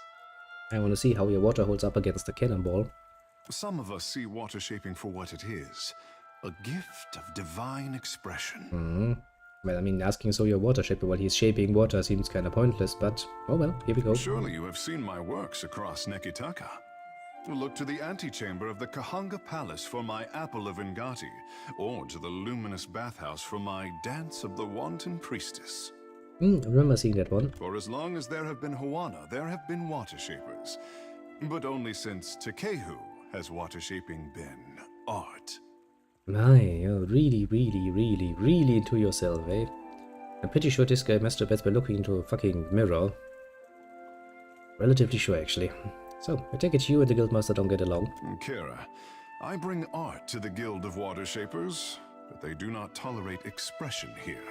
Probably because they have fucking, you know, decades of teachings that tell you the right form and you grow up like, well, I know better. I'm not gonna be pleased with that. What I am is to blame, I say. Godlike? Just so. Blessed and cursed at birth, I say. Water shaping is Ngati's gift to the Huana, and apparently I am too. Savior to the tribes. Old cat sounds like they put a lot of pressure on you. The only question is, do I return to my duties, or while away a few hours in the bathhouse?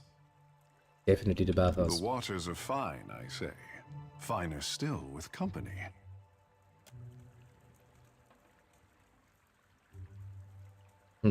Citing himself, the cow scans you up and down. He casually gets his throat and glances away. I really don't mind if you look, you know. I have the goods. I mean, look at my perfect little countenance. You can't help but look. Though you have to kind of, you know, go in a bit of a duel with Shoti over that particular nice piece of ass. Pretty sure she is not that willing to share. Well, I could use a rowdy fish like you in the Defiant, if you'll have a watcher at the helm. A watcher? And here I am, used to being the freak of Pariki's Overlook. What does a watcher do? Well, I commune with the spirits of the dead, basically. Just so. I say I am no sailor, and I know even less about death. I am an artist. My peers do not understand. Water shaping to them is like studying calligraphy, to brew ink and sort parchment.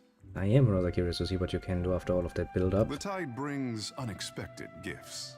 You are not unknown to me, I say. Whispers of an Adra Colossus reach my ears. Yeah, we're kind of changing that one. A bit, just the smallest little bit. And louder whispers of a corpse who follows him. Oh wait, I'm not a corpse. Actually, technically speaking... No.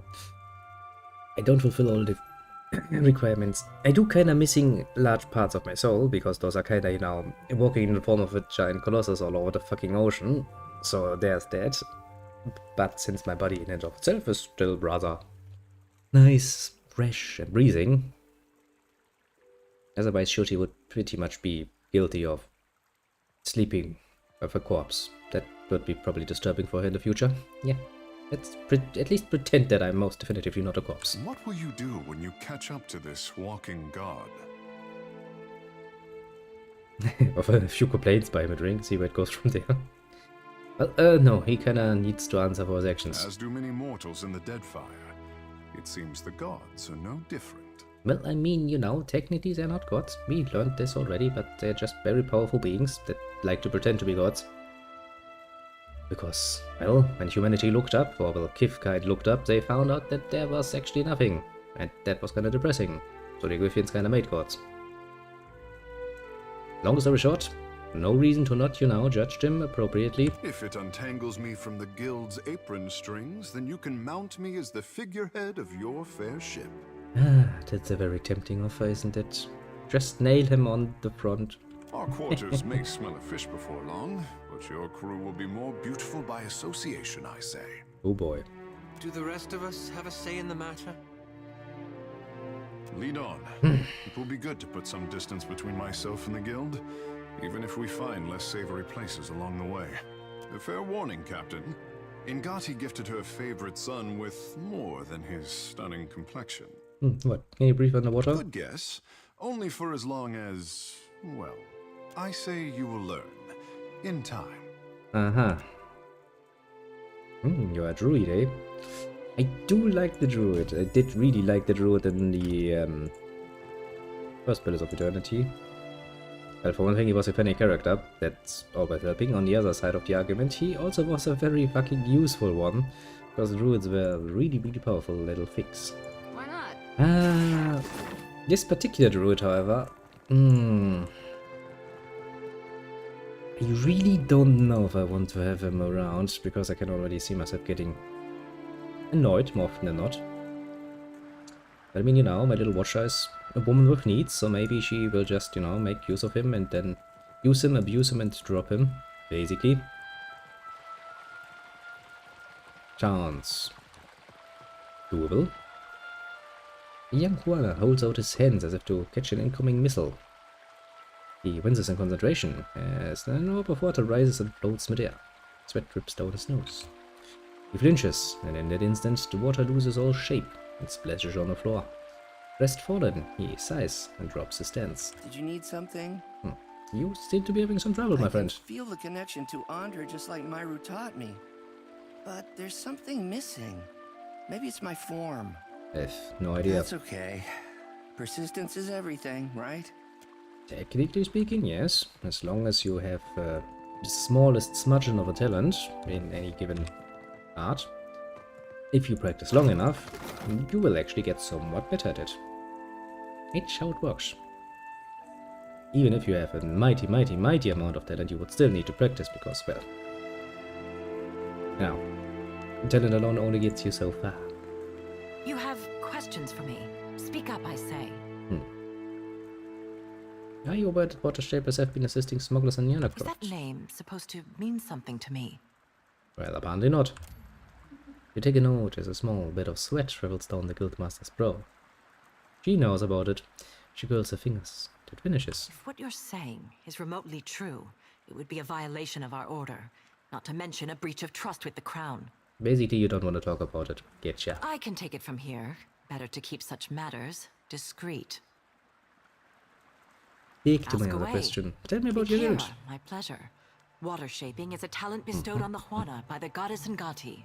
Yeah, we already get that. Tariki was the first in recent memory to organize the talent into a series of teachable forms. What else would you like to know? So, where do the water shapers get the power? Our art is the yield of the Juana's ancient covenant with the goddess. Our ancestors pledged to protect the luminous Adra, the islands, and the tribes. Ngati gifted us with the strength to keep our promise. And what do we do exactly? And don't tell me you shape water. We control tides, prevent storm damage, and keep unwelcome ships at bay. You failed rather horribly because there are many unwelcome ships around. Lately, we have experienced an artistic revival of sorts, thanks to our star pupil, Takehu. We represent the best of Juana achievement, no small responsibility. Akira, speak freely. I see. Well, at least she didn't give me the obvious answer like, we're water shapers, we shape water. I would have felt the need to press my little sword icon and attack her most profoundly for that.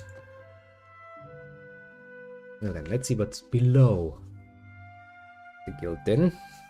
Apparently ruins, but why would they be there? I have few questions that need answering most definitively. Also, I'm already thinking about what we're gonna actually do next. But that's what I would say it's a very good question. How long do you reckon it takes for a place to end up like this? A while. Depends on a few facts, but a while. This stone door is sealed shut. A few engraved symbols stand out among the other carvings and inscriptions. Apart from that, you find no evident means of opening the way. A faded inscription is nestled among the elaborate stone carvings. Search for the locking mechanism. To search among the door's ancient carvings, you come upon a stone panel that seems to protect an internal mechanism. The panel remains fixed and unmoving. Read the inscription. Juana runes decorate the stone entrance. Ngati would not have gifted her chosen people a watery covenant unless they persisted in deserving it. The sanctum is a covenant of our making. Only the sigil of the covenant and the words of my devotion will open the way. Ricky, master of the guild. Push. Punch. Someone chuckles. You aim a harsh look over your shoulder, and the laughter from your party abruptly goes quiet. Don't laugh at me. We had to try, at the very least.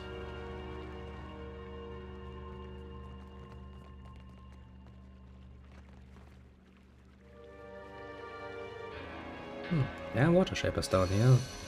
And they don't seem to take any affront to me walking around here.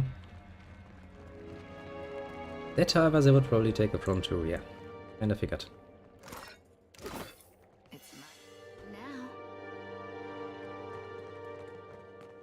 Okay, before we go into the main hall and do horrible things, let's actually explore the site. Get all the valuable thingies. Apparently nobody minds if I steal this shit. That's neat. Very neat, I'd say.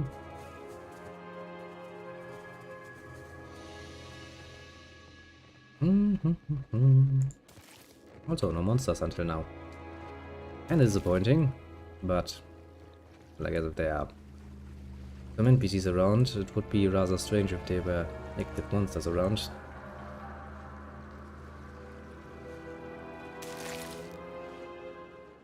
Okay.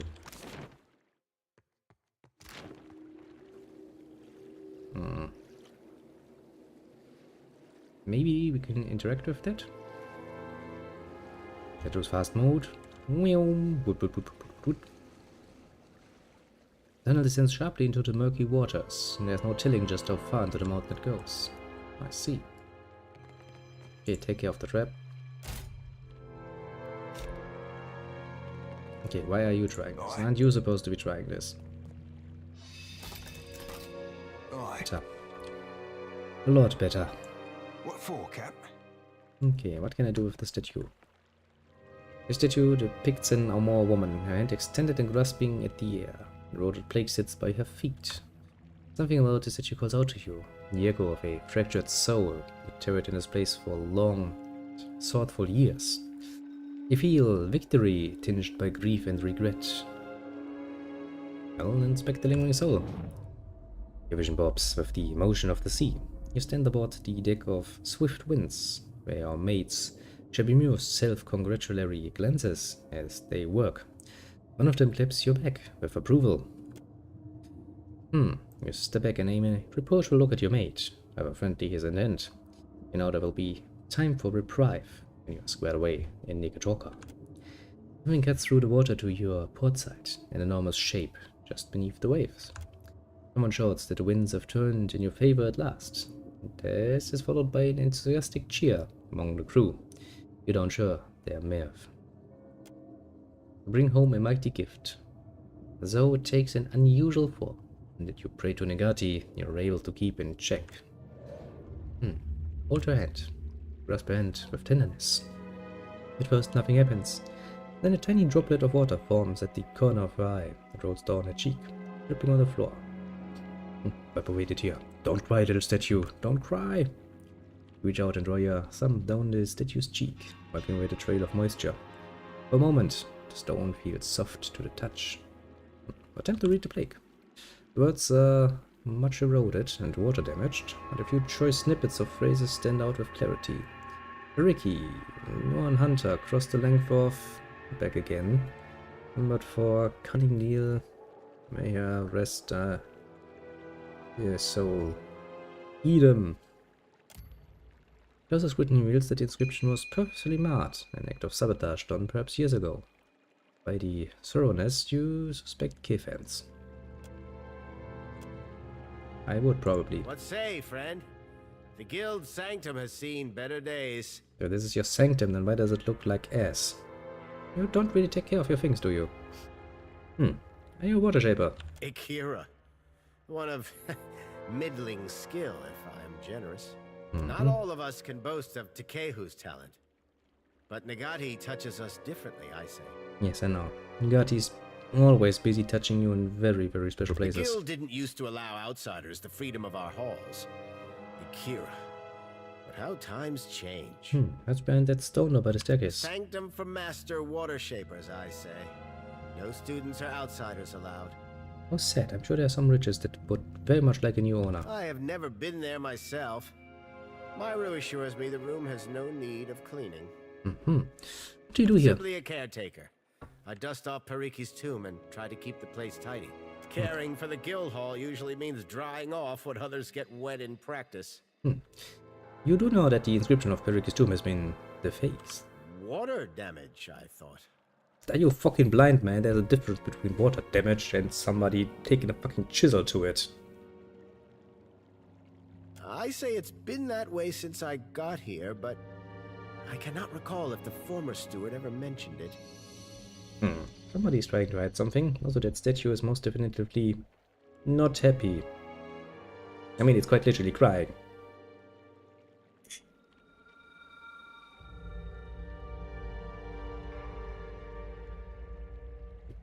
Very well, my friend. Very well indeed. Guess we're gonna have to come back at a later date once we have some more information what to do here. Or maybe I would have to use that fucking arrogant asshole on my party to get more information. But I really don't want to. I don't like him. Not at all, actually. No, then. That was pretty much all.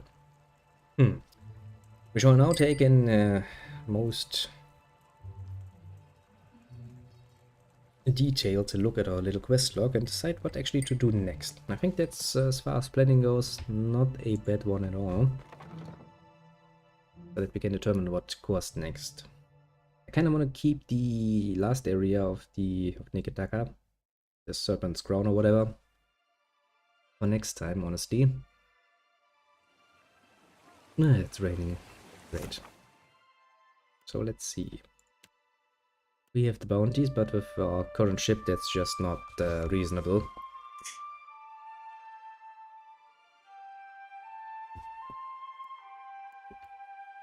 We still don't have the money for a bigger ship. Guess we could do some of the inside quests like this one. Actually, let's start with this one. Find Bertano at the Brass Citadel. Sounds reasonable, I'd say.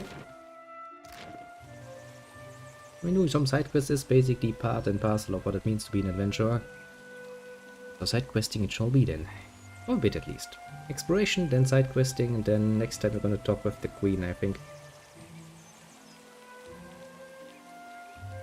Wanna keep that for a while.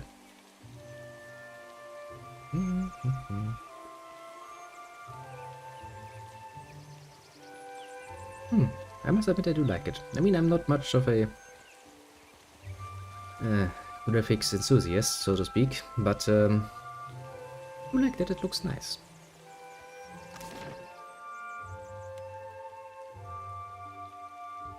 Let's just go to Brass Citadel. I have no idea where to look for him.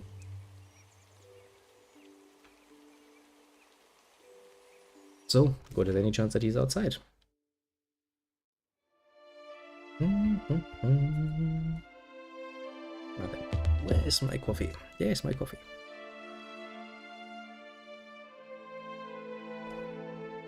Better.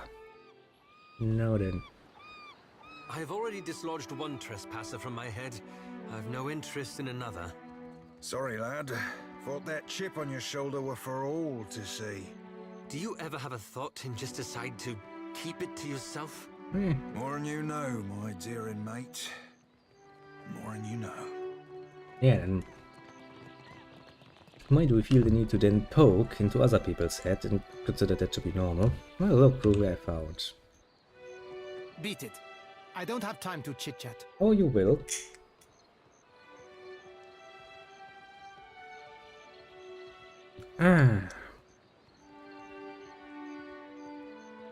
Hey, I've been marked for some clothes. Have any? Fasina sent you, didn't she? Postinago, just for these? Soft as down, but not a single fence willing to pay me a fair price. Maybe they've got imp stink all over them. You may be the single failure, you no-god thief. Here he comes, and I'm too late. If Hamuto doesn't give me an extension on my debt, I'm a dead man. That might actually be best.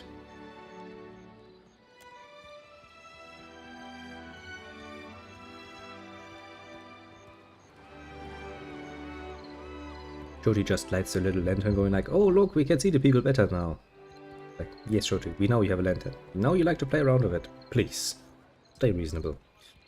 A unit of steely-eyed sailors approach the docks, clutching pikes and firearms with quiet professionalism. Their head stands a tall Amoa in a mustard yellow uniform. He turns his attention between you and Bertello. So, Berteno, you hired a mercenary, or else a negotiator. That coin should have gone toward your debt to me. Huh? No, I didn't.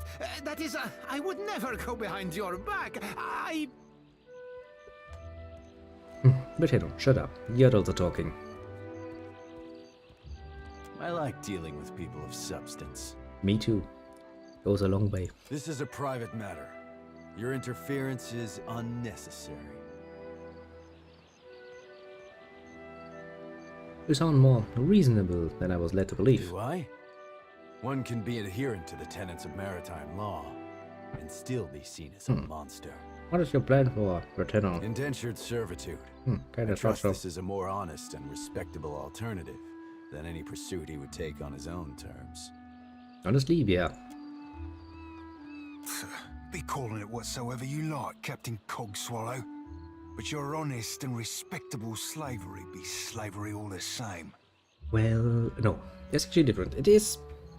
I don't like it, but it's actually not slavery. It's indebted servitude. Which means for a while he will serve. Yes. But still, technically it's slavery with an end. Your toy pirate speaks out of turn. I would teach him a lesson if I were you, Captain. And since he can't pay up, take him fair as fair. That's how it is. You beg a debt, you don't pay your debt, you get fucked.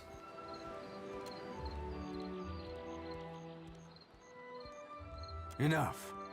I have work for you. Before you go, I need the gloves. Bertello stole. No. Berteno's assets are mine to dispense with as Yeah, I please. we're gonna have a problem here. I'll hear no more of it. Stole them from the wizard Akamai. Do you want them on your conscience? These are Arkamer's possessions? I would no more incur the wrath of an archmage than I would stick my head inside a dragon's maw. Yeah, I would hope so. There you have it. If our business is concluded at last, then I take my leave. Well, one chief off the street, and maybe he will actually become something later in life. One can hope. Hope and dream.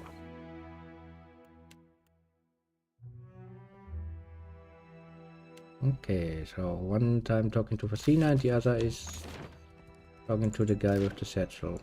You might want to take a look at the satchel though.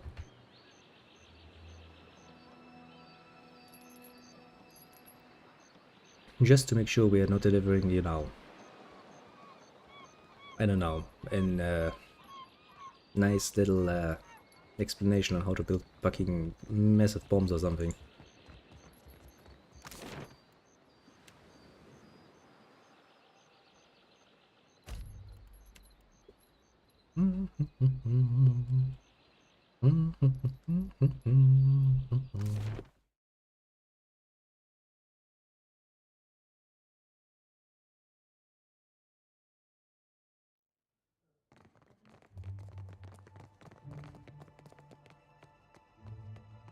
You're back. Kue, any news? Well, he couldn't pay his debt. The Royal Debt File Company took him as an intended servant. Kue, this is a nightmare. What of the gloves? What happened to them? These old things. So what will he give me for them? Have we come to this then? Am I really paying for my own property? Fine. 500 pyres. Allgemein could fetch more for these, I'm sure. Ondra's teats. 600 then. I am so very done with this. Deal. Bertenno has cost me enough already. At least it's over now. Well, you learned your lesson, didn't you? At least I know Arkemir won't feed me to the imps. Take your discount as well. If the cupboard doesn't make its goals, so be it. Yeah, 5% though, that's not much. Really not much. Actually, let's talk to the guy who was sitting in the fortune machine. Salutations. Do you wish to hear your fortune? What's your story? I got on Archimir's bad side and didn't exactly survive the experience. Kinda figured. I'm not really supposed to chat with customers. Wasn't aware it's possible to bind a soul to this type of contraption. How about you get yourself over to the Animancer's Tower in the Sacred Stair, then? No need to gawk at me. Oh, did Huana have any problems with Akmaya holding you here as a slave? The Queen is too pleased at having an archmage at her disposal to care. I can't blame her. The Huana have got it rough. We all need coin in the end. Oh, do any of your fortunes actually come true? Sure, all the time. I was told you broke into Akamaya's manor. What, am I famous out there or something? Tell you what, 500 pyres and you get the exclusive story. Tell me what I want to know, or your box ends up at the bottom of the harbor in Queen's Berth. Knowing Arkemir, he'd think it was funny and just leave me down there. That manor is a fortress. An Orland partner and I got to thinking that Arkemir wouldn't miss a few coins here, a few gems there. He's a fucking archmage. He's going to care. Oh boy, is he going to care. There's a span of natural rock between Arkemir's place and the luminous bathhouse. Ganor let us camp in his basement with our pickaxes. After some careful hammering, we found ourselves in Arkemir's manor without a guard in sight. Oh, what happened next? We snuck through the house until we found the vault. No keyhole, just a bunch of gems. While he was working on the lock, one of the local imps grew keen to us. Alarms went off. I don't remember dying, really. I just woke up in this box. And Arkemir told me that I had to work off my debt. Well, what happened to your partner? Arkemir told me that he died, but that he was put to good use. Forgive me if I don't speculate on the meaning of that. I can't speculate on that all day long. That there's after some careful hammering. Hey, you're smarter than you look.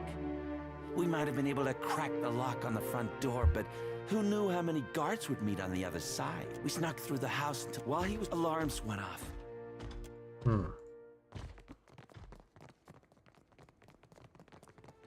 So we do know of an approach. That's good.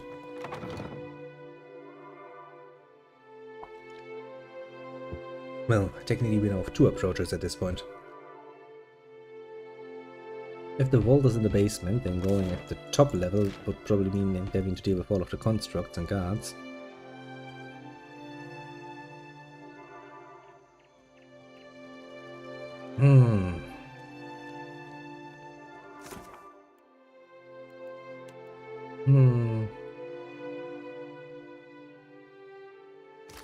By Peddler's Canal, eh?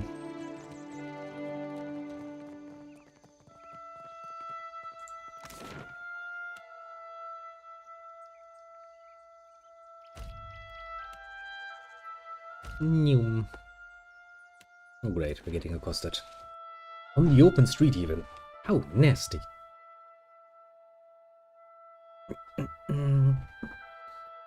Teller, a moment. Yeah. A tall, wiry man blocks your path. He wears a sly smile as one might wear their most comfortable trousers. I saw you speak to my dear amico Degnos, so I thought to myself, why, Talfor, you must meet her too. So what business is it of yours who I talk to? Degnos is an associate of mine. His success is important to me, as it impacts my own. Punch him. Ah, Bazzo! Into the zip serving grins. Shorty lifts her chin in interest. Got a small knife for his trouble. After him!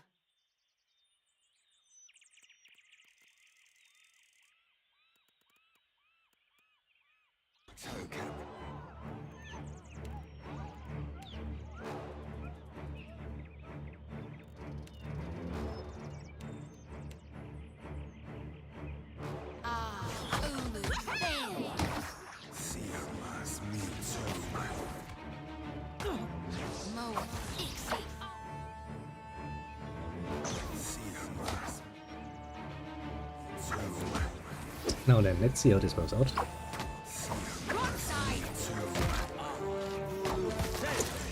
Pretty well so far, I'd say. Boop, boop, boop, everybody just falls over dead. Happy to oblige. I'm sorry, but I didn't really like his ways. Sure thing. Made me feel the need to murder him. And after all, We are rather advanced adventuring party at this point. So we are not really the nicest kind. But before we continue, let's make a little save game and open that fucking satchel thing.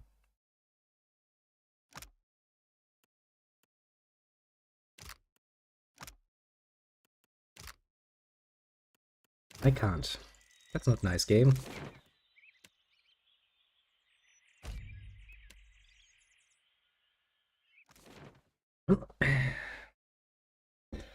The price for the satchel has now risen a lot. Because I actually had to confront some people for it. So I want my goodies. I want my goodies very much so. A lot of extra work. And of course, if your contractor has to do extra work, price is gonna rise. Doesn't really take a genius now, does it? After all, we didn't negotiate a set price beforehand.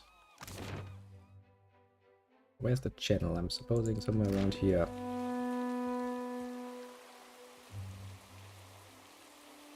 Let's go to fast boat. Bam bam bam bam bam bam. Running through the rain, we're running through the rain. Da, ba, ba, ba, ba, ba.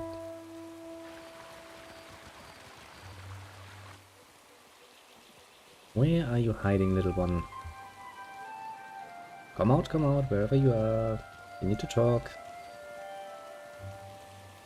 Maybe on the bridge.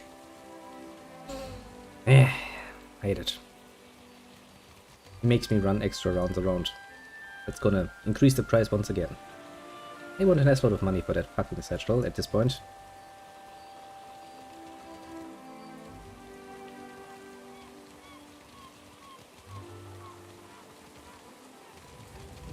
Okay, where's this fucking cunt? There's this fucking cunt. Jesus Christ, you made me run a long way. Actually, who are you? Where is my seal? Postinago, did you take it again? Jesus, old woman. You will feel the bite of the cat's tail if you have lost it, boy. Ah, good help really is hard to A find. delivery girl with a smart mouth. What a surprise. Call me delivery girl once more. I will rearrange your facial features in a very much pleasant way. Not for you, but for me. Insult me again. I If you dare are you. not a servant, is this Nazenali a friend of yours, Degnos? An acquaintance only, Casita. From the luminous bathhouse. First you waste my servant's time, and now you have the gall to waste mine as well. I'm actually just here to return your servant's lost satchel. Chaudhary! He is so incompetent, strangers must complete his errands for him. Your servant is awfully nervous about that satchel. Shall we open it then? And that is not a... Casita, please do not. Tiveras! Degnos, you will explain this.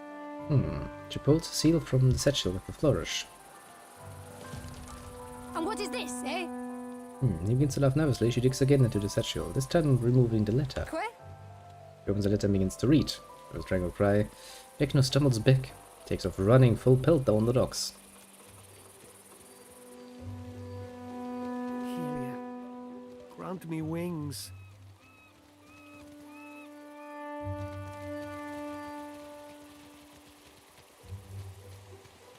You are not really good at running away, my friend.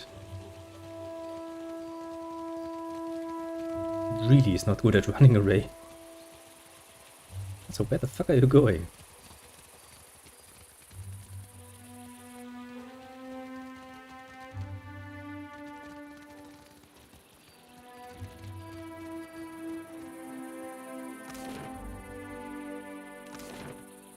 Okay, game. You didn't really allow me to stop him. Was I supposed to be doing something here? Attack him or something? Did not make this clear.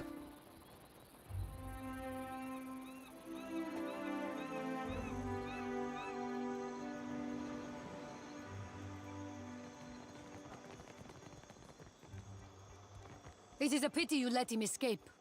He will be found. I will make it so. I did not think he had the stones. And now I will never know the extent of his sabotage. Trade routes, partners, cargo. Anyone may know them now. Merla! But you have saved my life. Agrasima, for your trouble. Your intervention has given me much work to do. Leave me to my tasks. Of course. Maybe we can do this better.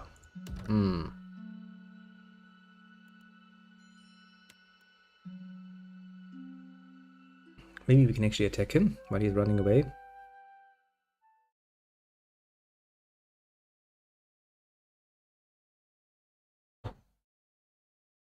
Maybe.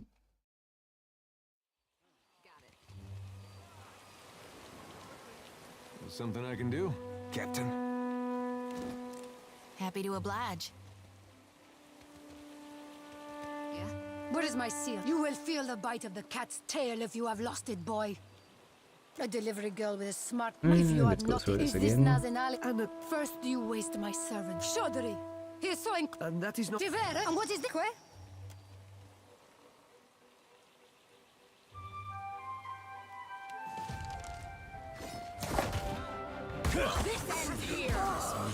Nope, doesn't work because then she attacks me too. Leave it to me. Is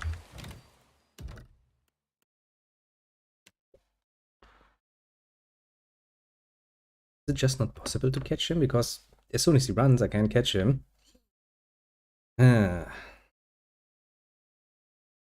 Game doesn't really like to make this clear, apparently.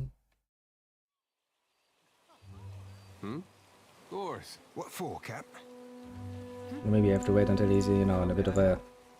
Happy to oblige. Where is my seal? You will feel the bite of the cat. Yeah, If you are not a servant. Is this not... And at first you waste... Chaudhry! And that... And what is this?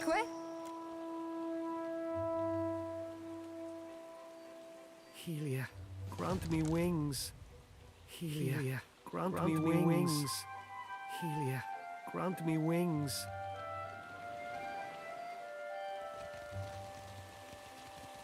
Well, no way I can catch him. He's just going to run away then.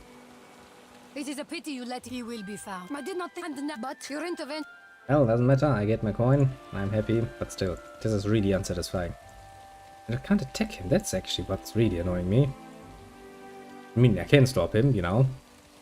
A few nice crossbow bolts to the back tend to stop people most directly. Okay, what else do we have? Yeah, we don't have a good enough ship for that. And yeah, Mage's Vault. Don't really know if I want to interact with Arkamaya, honestly. Yeah. I can head to Sayuka and search for more signs of Primaro. And Elafa in Hasongo. Hasongo. Yes, Hasongo. Then take Shoti to a luminous villa. A Sodomos villa on Port Marge, buried under the arena. Yeah, Poco Kohera. And there's a luminous Ara pillar at Hasongo, so we can probably go there. Or we can take her to the Animancers. I'm not feeling too comfortable about giving the souls to the gods, honestly. Mostly because, you know, gods are really unfriendly bitches and have a tendency to really rile me up.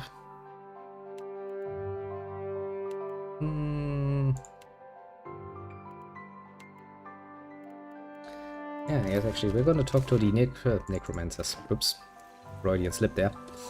And we're gonna talk to the Animancers. Yes, very different from necromancers. Nothing even in common. No one else should dare presume anything else. Then we're gonna sail to Hasongo and Sayuka and find out the rest. Because, well, I mean, it's companion quest and I do like my companions, so, you know. I shall endeavor to sail half the world for them. With glee. But first, let's make sure Shoti doesn't follow that idiot Eosas's little schemes. That seems like a bit of a pain in the ass. It also means that at some point we probably have to change out our usual companions so that we can actually make use of the other ones and find out what sort of questing they have need of. Hope you're keeping busy, Watcher. We're still running some small tests. Not quite ready for the real thing. What can I do for you? Jody has some souls she'd like to give you. Luck might be a strong word for it, but I'll do it. If you can meet my conditions. It's a thoughtful gift? But why? What has brought this on? I know, a very thoughtful gift. Dawn has shown me the coming end.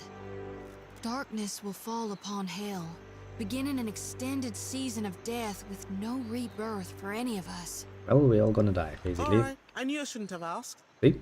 How do you fit into this, Watcher? Jody's crazy. Oh. Jody is a soul reaper. She can gather lost souls into her lantern and deliver them regularly to you. But only if you promise to treat them well. Ensure their cycles continue in the natural manner. Right. You do realize that the essence isn't actually a... Never mind. Thank you, Shorty. I promise to treat them with dignity. We can... put them in this device over here. One last thing. How much is this gonna hurt? No, wait. Don't even tell me. Just lead the way. Yeah, there's a certain chance this will hurt.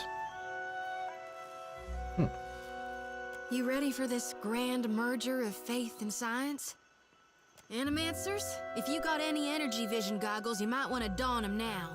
And if anyone's afraid of a little light show, I'd suggest you take a healthy step back. Probably better, yeah. She rubs her hands together, taps her palms against her hips, snatches up her lantern, eager. Ready, she wriggles her shoulders, pops her neck, stands subtly widening. I'm ready to be impressed. But keep your eyes peeled, cause it's gonna happen fast as a fire beetle flash. The Audra will snatch him right quick once I conjure the light. So don't look away. As she exhales those last words, she presses one palm flat to a cold bronze in Audra repository. Fingers trembling, and like a firework going off, the light from her lantern flares blindingly bright. Electricity, no, hypercharged soul energy. That's new. Rips across the air, lashing open Shoti's skin, traveling the pathway of 1,000 branching veins and capillaries. The strikes burst Shoti's bloody form face to neck to arms and lower. And she screams, her voice's secondary crack across the sky. Release the souls! She doesn't let go of the other, searing her palm. The lantern trembles so violently it nearly cracks. Then a massive wave of purple essence rushes from the lantern, swirls up and around the Adra, crashing along the glimmering surface before being sucked inside. The pulses brighter, then darker, then even brighter, blindingly, as a holing. Then the Adra cracks, and a jagged shaft tumbles to the ground. Ugh, son of a god's darn motherless cur! That hurt worse than a back-to-back whooping from Uncle Angbert's quarterstaff. Hell! And I only gotta do it again and again on cycle until the day I die? Well, you don't have to do anything you don't want to. Ugh, but the guild says I do. I can't turn my back on my purpose any more than I could Aora in need. I never did want to take the easy route. You have chosen the most difficult one. I'll keep reaping more souls then. Do my duty till I fall to dirt and bones. Never you worry, though. I'll see to dumping my lantern in the future on my own. Thank you for finding me a way to handle my burden. Even if it does involve the occasional jolt of pain. Well, at least you're not gonna go crazy or explode with soul energy. Chest heaving, Shoti scrabbles for the Adra shard embedded into the ground. The crystal slick with blood from her palm, she shoves it into her pocket, and she shakes her head. Darn if I don't feel so light I could float away. Doing any better? My bones are still a little jangly. But yeah, I think I am. I don't know if this is what Gon planned for me, but I'd like to think we did right by these souls. Well, let's just assume. We're bringing light to the darkness. Ensuring spring follows the common fall. Well, we are doing something like that. And we're kinda... You're keeping busy, Watcher. What can I do for you? Kinda making sure that the fucking gods don't get up to any funny business with the, extra amount of souls they could gather from this. Because let's be honest here, the gods can be very special, and that's putting it very mildly. Yeah, very mildly indeed.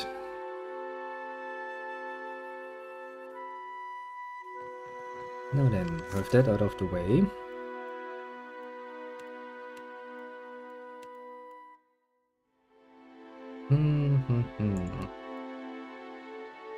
Sayuka or Osongo. First we need supplies, let's see. Can't really sail the world with nothing in our inventory. We need medicine most definitively. And repair supplies. Where are your...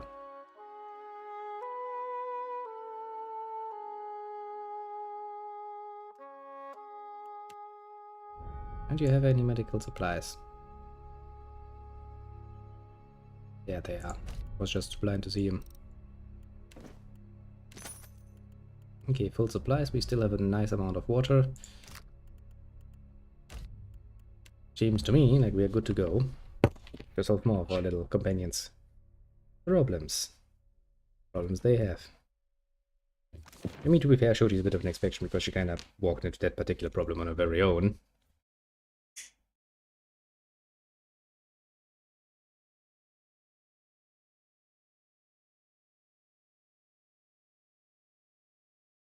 We're basically just meddling with it because we can't let that nice piece of ass just die.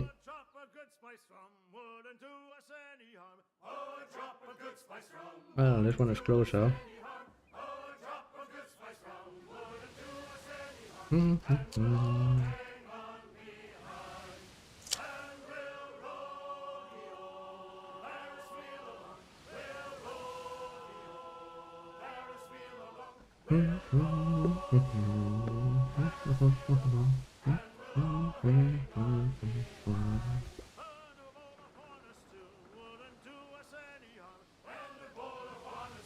Ooh.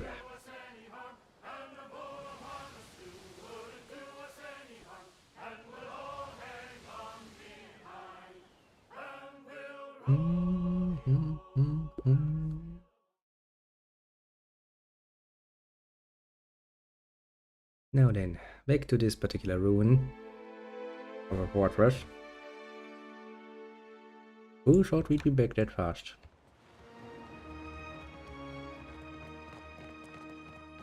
Okay, who are we looking for on Hashango? We'll strengthen Hasango so it can weather anything. I don't think it can, actually. Light of Aethys be upon you, neighbor. Are you looking for survivors? Yes, actually. My friend is looking for someone we were told might live around here. Short lady, about my age. Came from Deerwood with her son. Let's see. Freckles, braids, usually. Punches you in the arm. No, that doesn't sound like anyone. In the right place, you must know her. She has a son about your age. Gotta be her son. Got her nose and her freckles. You don't have to lie to me, kid. I'm a friend of your mother's. She hiding from someone? Maybe an ex-lover who gave her the best night of her life?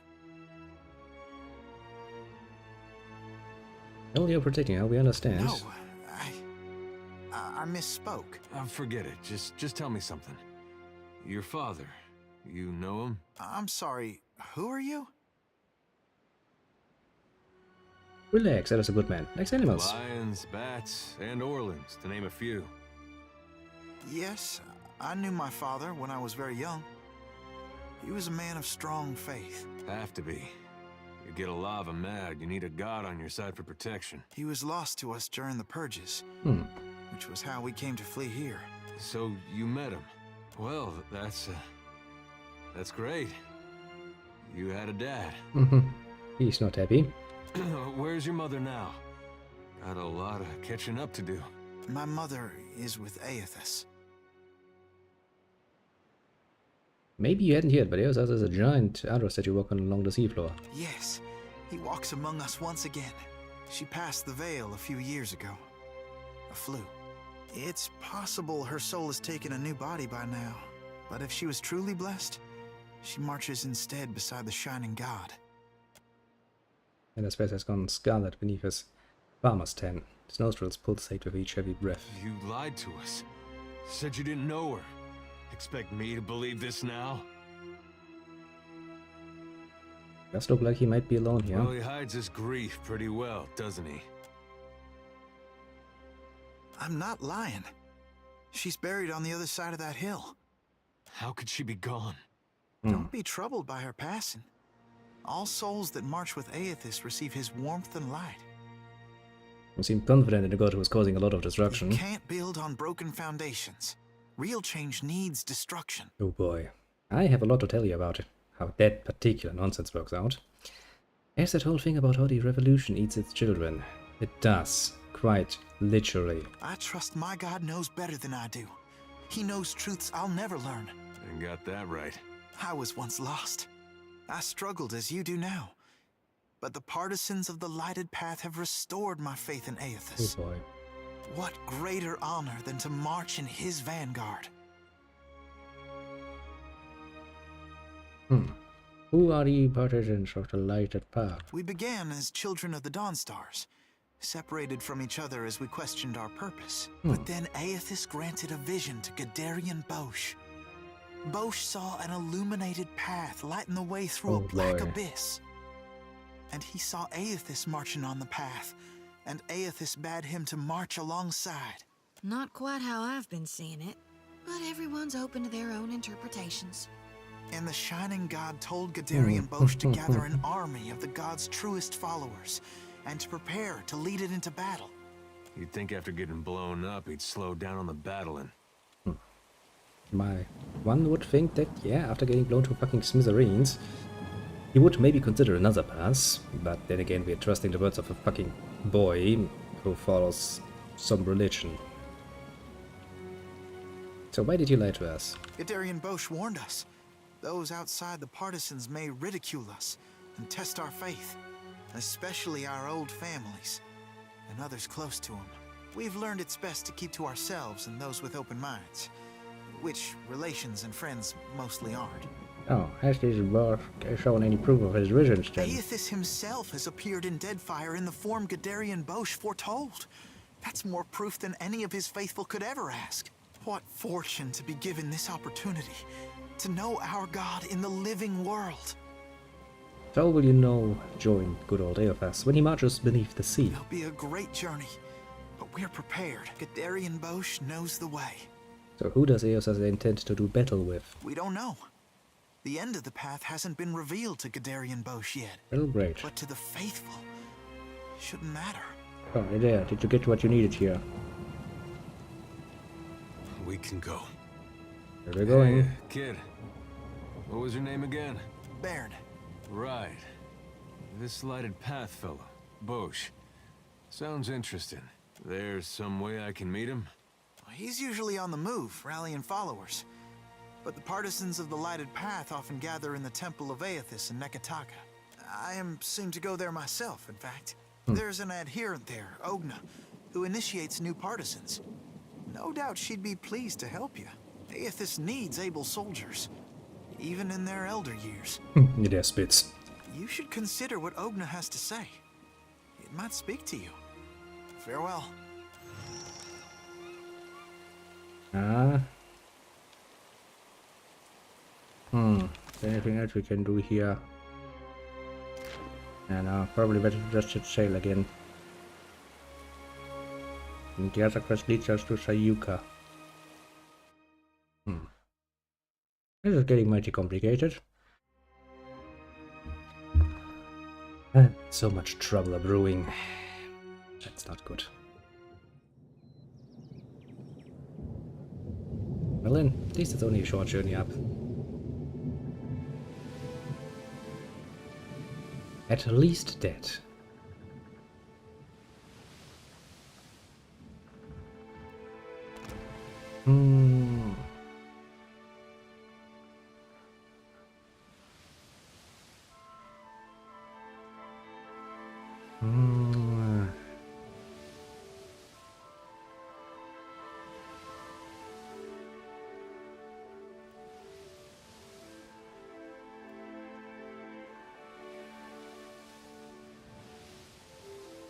And Limp is actually a navigator. And as soon as he reaches 4 stars, I guess we can change our crew out again and make sure the others get some training.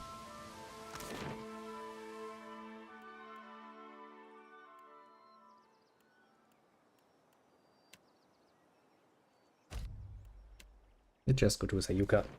Sayuka proper.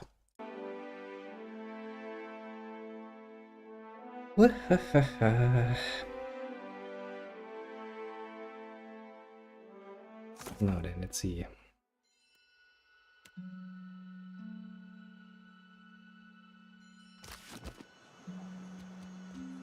Who to talk to about that? Questions, traveler? Questions, traveler? Many, but I want to know that you can answer. Maybe the Fleet Master knows. She should have a good bookkeeping at the very least. Oh, well, so I hope at least. Artillery trajectory calculations. Terribly tedious and lamentably imprecise in a storm. Ah, but the numbers distract me. Where are my... You found me with a rare spare... Oh, maybe she doesn't. Maybe one of the merchants will know. If you want to resupply, merchants is where that.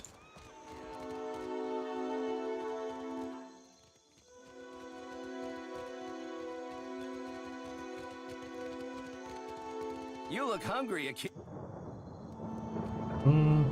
Let me know if you're in the market for something. Apparently no one wants to actually talk with me. Great. We have the workshop and the Longhouse to go through. But so far, not a single solitary clue available.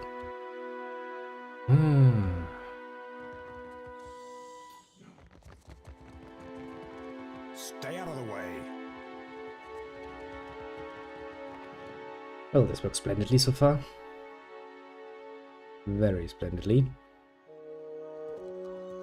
You suddenly seem cheerful lately. Sleeping better, I hope? Sure am. Been sleeping like a newborn babe, but, less fussy. I don't suppose you could share your secret. I rarely get a decent night on the ship. Oh, it's easy. You just gotta get the tar shocked out of you when you dump a bunch of souls into an Animancer's repository. Sounds like one option. You find a man dressed in worn, dirty leather armor. His long, scraggly beard is encrusted with salt. His curling hair has clearly not seen a comb in some time. The toenails of his bare feet are cracked and torn. Anything of any value that he carries is an amulet. Oh, greetings. Might I help you with something? Tell me about yourself. I suppose. I was a proud man once. A gold pack knight. Then I took a job and it went poorly. I could no longer stay with the Order after that. That sounds horrible, because I'm one too. In the years since, I have wandered the length of the Dead Fire, dedicating my life to self-discipline and abstination from worldly distractions. Well, I am waiting for someone. But I do not know when they will arrive or who they will be when they get here. All I know is that they are a seer, and they seek me. So I wait. That sounds like a very fruitless endeavor, to put it mildly.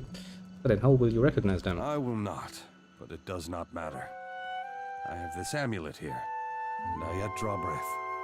That is all I need. Can I have it? No? Someone is coming for me, and they will know my amulet. You should have faced that this seer will find you without it. That's the true test. Perhaps you have a point. Just, please, take good care of it. Could you teach me what you've learned in your years wandering the Deadfire? I have already given you my most prized possession, and you ask for more still. Fine. I will show you what I can. For 3,000 copper. Yep. Here you are. Thank you, traveler. He tells you what he learned about making and keeping a bargain in his years as a gold-packed knight, showing you how to tell when a merchant knows his wares are poor quality or overpriced. When he's satisfied, you won't get fleeced by the next back-alley charm dealer you come across. He sends you on your way. That was not what I was actually going for. Might I help you? In the years since, I should hope that you do be on your way.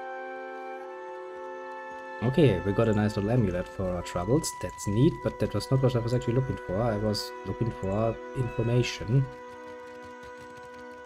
What do you need? I hate to see Tippa in what I fight. No information whatsoever.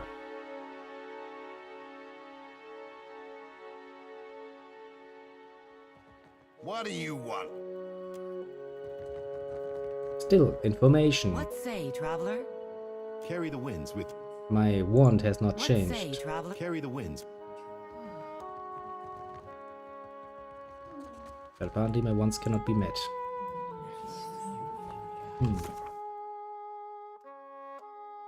Intends to resupply at Sayuk before leaving the dead fire. Several mothers to follow in search of the old pirate. Yes, he said so, but we are on Sayuka and there seems to be nothing here. This is a bit annoying, mildly.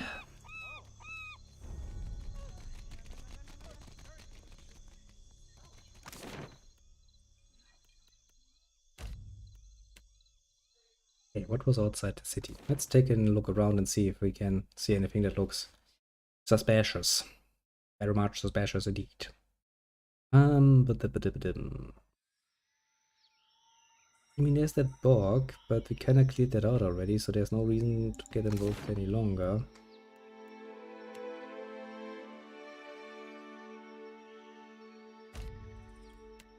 Honestly, the Fleet Master's house is basically the only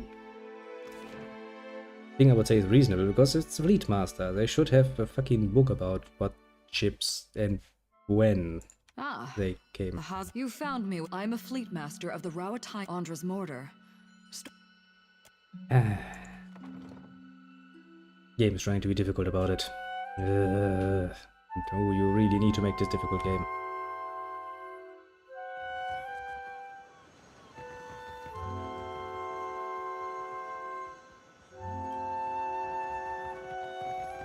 I mean, I can try to talk to everybody fucking... Oh, look at that, it's actually Romaro himself. Oi, Cap! There he be! There be Romaro. Sure as my arse be blue. Apparently we found him. That is I anticlimactic. wish you'd not come, my lad. Pleased though I be to see you. Even Aldi's anarchists spare no mercy for mutineers. Aye, but you, a traitor? The very thought of it be ludicrous. You say so. Return with us. I'll be protecting you, and we'll be seeing your fair judging. I can't, Blue. Much as I loathe to leave. I'm dead to these waters, and they to me. Break more biscuits and call me Swabby. You've gone addled in your dotage, ain't you? Captain, unsheathe that silvered tongue of yours, and talk some damn sense into this old sort. So why would you leave the Principe? The Principe have changed, and not for the better. Once, we aligned behind a common purpose. Now, we fractured into two extremes, each wallowing in its own corruption.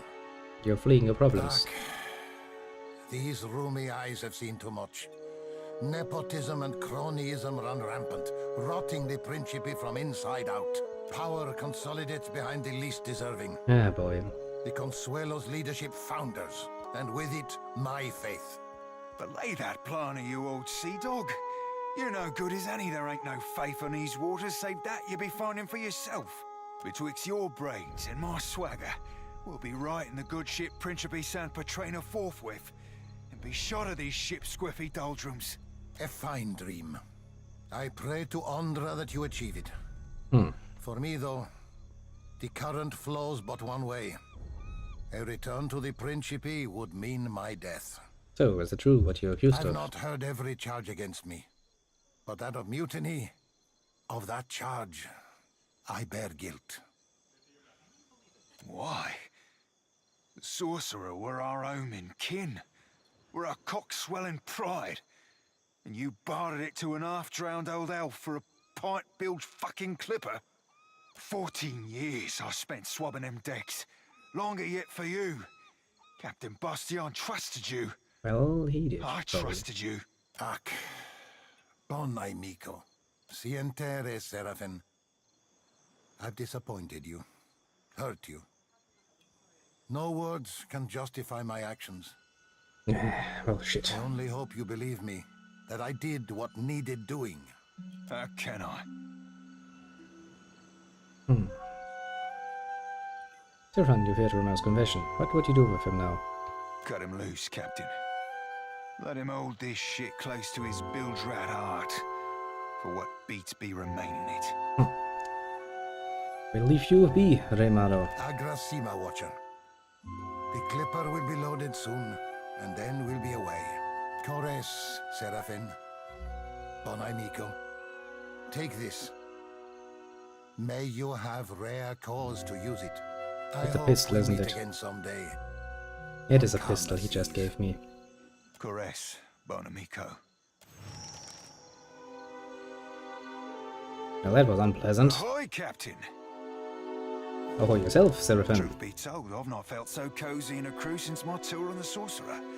With Romero and the lot. Good times and a half, that. You're indeed a valuable member of my crew. By way of expressing my gratitude, I've a tribute to be presenting. It's meant to be worn by a great captain. I think you rightly qualify. Well, yeah, I'm the greatest of them all. I'm the fucking protagonist of the game. And I think you'll look right spiff in it too. Ooh, so where do you get this? Romero gifted it to me when I took leave of the Sorcerer. He had this notion I'd make captain myself someday. Does that mean you don't want to be a captain? Perhaps I coveted a captain's quarters when I were a wee swabby. But serving with Ferrante, with yourself, seeing what leading a crew takes, well, I reckon it's like marrying. It just ain't for me. I can absolutely see where you're going there. A ring is definitely not for everyone. Well, I tried my hand at that and got burned. Learned my lesson. Stay off of that particular path. Why not? But first, I've got less than an all-in's thimble worth of patience for all the politics, glad-handing, cronyism and sycophancy that goes along with the Consuelo. Good point, yeah. But mostly, this heart be twice as soft as this belly. Probably as furry too. Mayhaps I could captain a boat like yourself, all even-keeled and kindly. But you're a rare sort, aren't you? Bitch, please, I'm the rarest of sorts. I like when people compliment you, Watcher. Shows they're smart. Doesn't it? I've always had a way with the lasses. Oh, thank you for the gift. Pleasure be entirely mine, Cap. May it serve you at least half as well as I. Well, we can hope for the best, can we not? Another side quest done and over with, and another crew member, hopefully somewhat satisfied. Still has something to talk about, we will go to that shortly. Just let me take a look here.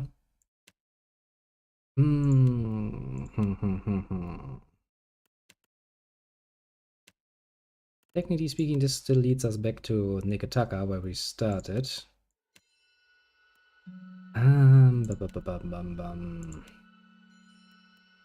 And all the hunting quests would require me to have a bigger boat. Could speak to Captain Ferrante.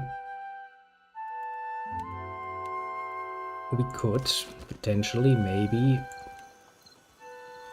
Nibro, the blue, the open sea, raises over an iris. The warm green of the shallow surf. You be boring a hole in me with them eyes, Cap. I'd offer an oboe for your thoughts, but I prefer not to make deals I ain't got no intention to keep. Well, I could say the same to you. You're doing okay. Fine, Cap. Don't be sparing me no thoughts. If you want to talk, I'll listen. I'm not sure there'll be much to say, Captain.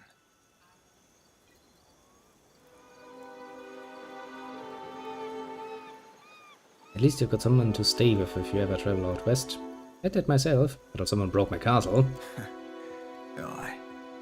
Too bad I'll be having no interest in seeing the old salt again. Well, that was not the most, not the best way of ending it, but basically the only way this was going to end, let's be honest here. Well, sad as it is for poor little Seraphim, sometimes the answers we seek are not going to be the answers we get. Especially when other people are involved, you know. Hard to judge what they're gonna do. People are interestingly diverse in what they do. Oh, and then the islands around this one. Let me take a nice little look here.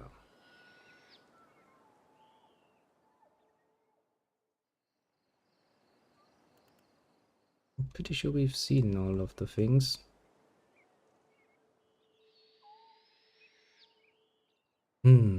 It does seem like we have a nice amount of new quests just sitting around waiting for us to take on. Mostly because we're stronger now. You have barely cleared Sayuka Harbor when a sleek half-galley appears off of your port bow. It's high in the water and fast, but keeps its distance as it approaches land. Saren watches the ship's passage from the bulwark, expression grim. When the ship turns to pursue you, you recognize it as Malnay's vessel, the Misery's Delight. Its cannons don't seem primed, and it aims to come alongside rather than set up for a broadside run. Oh, hello there, DLC3. How are you on this fine Saturday? Looks like the High Queen Sea Devil will be wanting words cap. Sure if that'd be good or ill, but at least it'll mean she ain't on Sayuka. Saffron's ears angled slightly back, and he massages the bridge of his nose. Yes, the Misery's Delight. Why would you name your ship Misery's Delight? Sounds like an invitation, doesn't it? Malay stands on the railing, one grey-furred hand wrapped tight about a thick hemp line. She bows low, doffing head, and then tosses it to one of her deckhands. It's going to end in combat, doesn't it? She's not going to be pleased with us just letting Rimaro walk off and go like, bye-bye. Oh boy. I imagine some holiness. Very well, I just got my first job today. Oh, I had this very good actually. Congratulations. Funny seeing you here, Captain.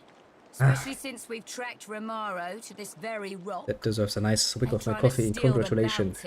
Cheers to you, little C3. You have done well.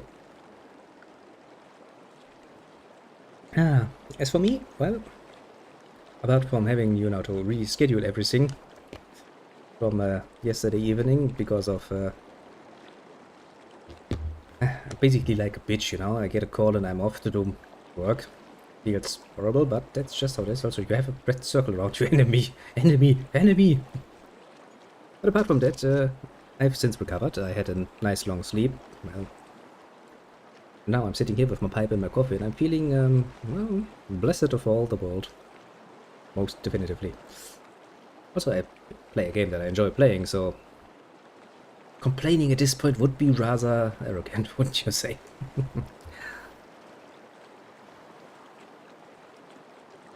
Rimar, who? What are you talking about? Rimar's long gone. Let it go. Funny. I'd have thought a watcher would have had better instincts than siding with a known traitor.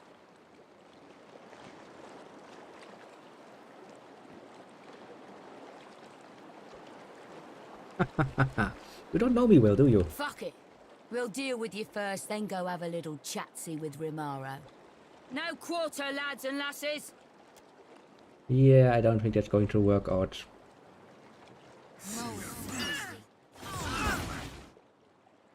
Now then, where's my guardian angel? I will get him, most brutally.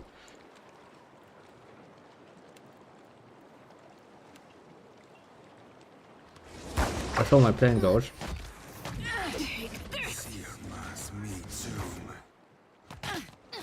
That looks complicated. Yes, it does look complicated, doesn't it? Ooh. Ah, that new tobacco is good. It's still in the line of infused with cherry, but a different brand. Thought I'd try something a bit special for today. It's good. Mild. Let's go. But not without a good amount of taste. Very, very good. They're all dead. The power of tentacle prevails once more. And now we're going to take all of your loot. Because that's, well, just good and proper, I'd say. And actually this game goes as far as to, as you can see, we actually take them off them, as in, you know, their armor and stuff. I always hated it when, in games, you defeat a mighty foe who has giant amount of equipment, yeah, like, you know, the most magical, powerful sword you have ever seen in graphics, describable. And a nice set of armor, and then you actually plunder the corpse and you get like one healing drought, and you're sitting there like, bitch, please. I have 2 hands, I can't take the armor off them. Now then, that, I thought Aethys was too busy kicking over islands to blunt his teeth with mortals. You think so? But you're wrong. What say? You must take something from all this idle chatter with the gods. Well, kinda, you're sort of actually more curious about me than I was about You him. knew things he did not. Ah. Of course I do. For what does he listen to you, then? The gods I know are tight of lip and hard of hearing. Well, actually, mine won't shut the fuck up. I could not imagine the inner workings of a god. Yeah, me neither, but there are no gods in this game. See, just pretender gods. But then, I am not meant to. It is for mortals to flail in the darkness, I say, while gods point us toward light. I felt the weight of authority before. Nah. Better than they let us figure it out for ourselves. To be worshipped, to have others interpret your design. It is not fair, I say. For what should a god worry about such cares, when theirs is the hand on the tiller? Are we still talking about ASS? Eh? Talking about yourself, aren't ya? Kara, I did not wish to burden you. These days I am having to think harder than my pampered years. Well, you should, for me and my purpose, think a lot harder. You will forgive the handsome fish if he is as curious as the green god. The fact that you call yourself a handsome fish At is least a lot. Aethys has Saying you a lot to about keep you. him in check. What happens when we catch up to him is something for future Takehu to worry about. There's not much to think about. We're gonna kick his golden shiny ass into, well, next week if I have anything to say about it.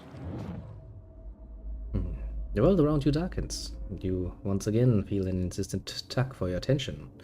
The pull centering from Takehu's soul. Surrender to the sensation. You stand in a grand hall, underwater and cloaked in oppressive shadows. Pillars of coral and bone reach up to support a ceiling that must be hundreds of fathoms away.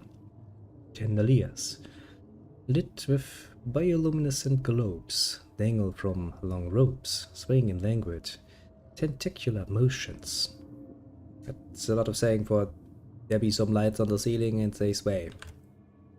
The farthest end of the hall sits Ondra, as tall as a castle keep, leaning forward in her throne. She has adopted the head of an anglerfish and regards you with its globular stare. Her sickle-shaped jaw opens and closes in the riches of conflicted emotions. Scratch under the wet clay of any artist and you hatch a lifetime of fear and doubt. Well, yeah. Actually, I have, to my best knowledge, not met any artist that is actually happy with his art. My boy doesn't fear the gods. He only fears what he'll compromise by living up to his potential. But isn't it easier to let sculptures represent you? Poor thing. Nothing he does could disappoint me.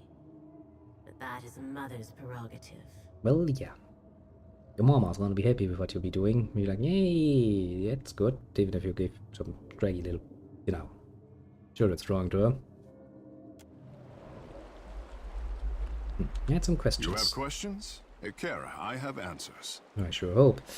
The Kahanga royalty seems very taken with you. Between the crown and the guild, Nekataka has high hopes for Ngati's chosen son, I say. Well, they're gonna get disappointed, because you're out with me now. If Ngati had not blessed me, I say the goddess touched me for more than enriching one tribe, glorifying one island.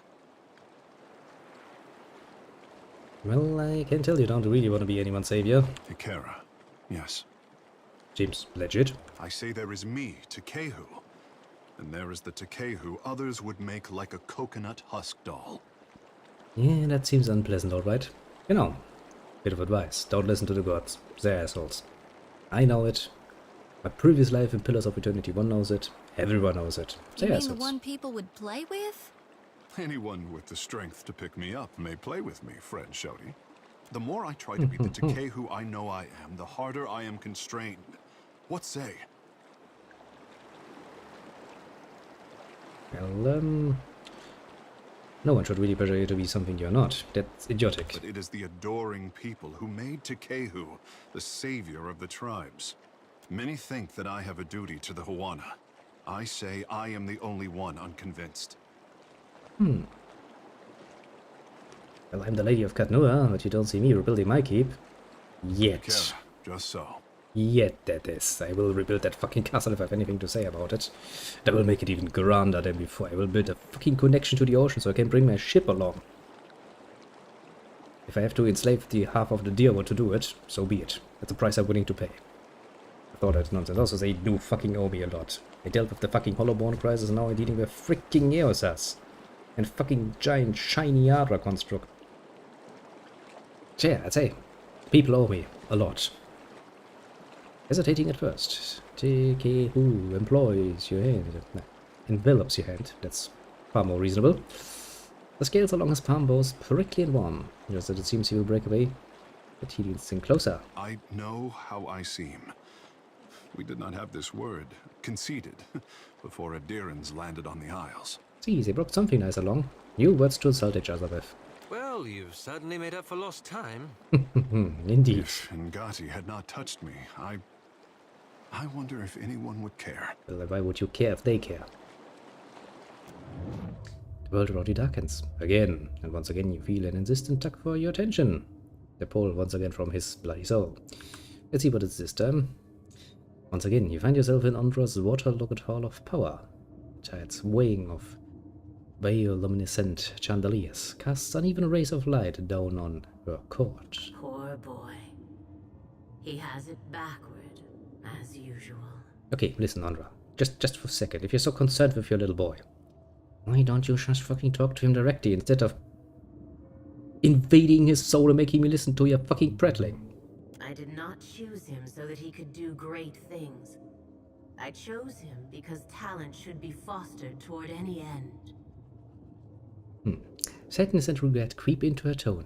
Something about them rings falsely to your ears. Of very course it does. As if I would believe even for a fucking second that Ondra has even the smallest bit of actually true and nice emotions in her. She's a fucking bitch. I remember when she quite literally ordered me to fucking die in the White Marches for help. Wanna be a hero, eh? And die for it. I was like, no, that's not what you promised. You promised me help. She's like, yeah, my help is to show you a nice way to die. You can make it alright by dying. How about that? Wasn't too impressed. How fortunate that you are here to set him on the right path. I know you won't disappoint. Yeah, shut up, bitch. Apologies. I say I never miss an opportunity to talk about myself. You have questions? Ikera, I have answers. Oh, why did you live prior to The Nikitaka? Kahunga are my tribe, but my people settled on Atua, an island too modest to deserve the attention of maps. I see. My mortal mother tans boar hides. My father trades in the abundance of pearls and opals Atua is blessed to provide. Doesn't sound like a bad life When I was already. born, father called me his blue topaz boy. Have any other notable godlike come from Atua? Doubtless, I say. But I am the most precious gem of recent history.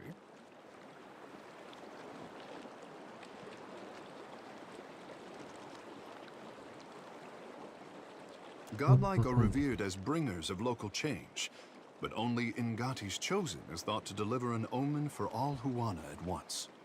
Still, your burst must have been a big event then. Ikera, high winds stirred the vigor of the seas. 2 huts collapsed before our local storm speaker could shout down the weather. A little cocky. Well, let's just say he is cockiness incarnate. He's so convinced, at least that's how he presents himself in himself, that he quite literally, on his first meeting, basically bitched at the guildmaster of all of the water shapers of Nikitaka, as if he were her superior. That's something. Really makes me, feel the giant need to kinda, bonk him over the head with something. Has to go like bad, very bad. Try it again, until he finally learns to speak like a normal human being. Some They modesty. say the skies only cleared when I fell into the midwife's basket. Peace had returned to the island. Or so the Mataru predicted. So what do you do around the island? Oh, I could not be kept from the water. So my father taught me how to dive for pearls and azada snails. Ngati filled my palms with riches on every harvest, I say. Aha. When I came of an age to begin a man's pursuits, the Mataru reached out to the Kahunga Queen. Weighing my arrival against the forces that descended on her territory, the Queen could not invite Ngati's chosen into the Water Shapers Guild fast enough. In hard times, the endorsement of a goddess is more valuable than currency. True enough. But you know what would also help? Actual talent. Ikera, speak on. Tell me about water shaping then, eh? Ah, the art of our ancestors, I say. To bend water to our will is a gift from Mother Ngati to her chosen people. Since devastation swept our way of life out to sea, too much of the art has been lost. Periki, founder of the guild, organized the lore of Ngati's talent into a series of postures and meditations he called the 4 forms of water shaping. And what are these forms? Try as we might to embody Ngati's element, our bodies are not water. Ikera, this is the form of grief, a beginner's test. The body's internal water is a force that conquers all. Even the mountain will bow to the stream. The form of hope, I say. Yeah, hope. Yeah, sure. Water commands its vessel, and the vessel can be shaped as surely as the mountain. The form of metamorphosis, Ikera? The art is a challenge to grasp, difficult to master, and impossible to perfect. Unless you are Ngati's chosen, I say. Of course. The rules apply to everyone. Well, to everyone apart from me, of course, because I'm just that great at it. Is what he's saying, basically. I know why I don't want him on my team. I would quite literally get a bloody freaking headache if I had to listen to him all the time. I mean, he's a crew member, so... technically he's one of my companions. I will take something to it. Just not with much enthusiasm. You said there were 4 forms. It is only by force of habit that I omit the final form. We do not speak of it in the guild. The form of transcendence. Dying? Only a story, I say. Even crafty Periki could not commit this ancient form to her scrolls. Interesting. It was said that our ancestors could shape the very oceans of the Deadfire. This was Ngati's true gift, but we have yet to recover it from the ruins of our past. For all the talk about being Ngati's chosen ones, you apparently lost a lot more than you gained in that particular bargain, didn't you? Let me tell you about your mother. For fuck's sake again. Sure, let's listen in on that particular. A life without friction or challenge has left the boy in need of guidance. Yeah, absolutely. He's a bit of an asshole. He thinks himself frail, but my heart beats in his chest. He is stronger than either of you could know. Does that mean if I stab him in the chest, I could directly stab Ondra? I'm almost tempted to try that one out. Captain, what say? You look a little blue about the gills.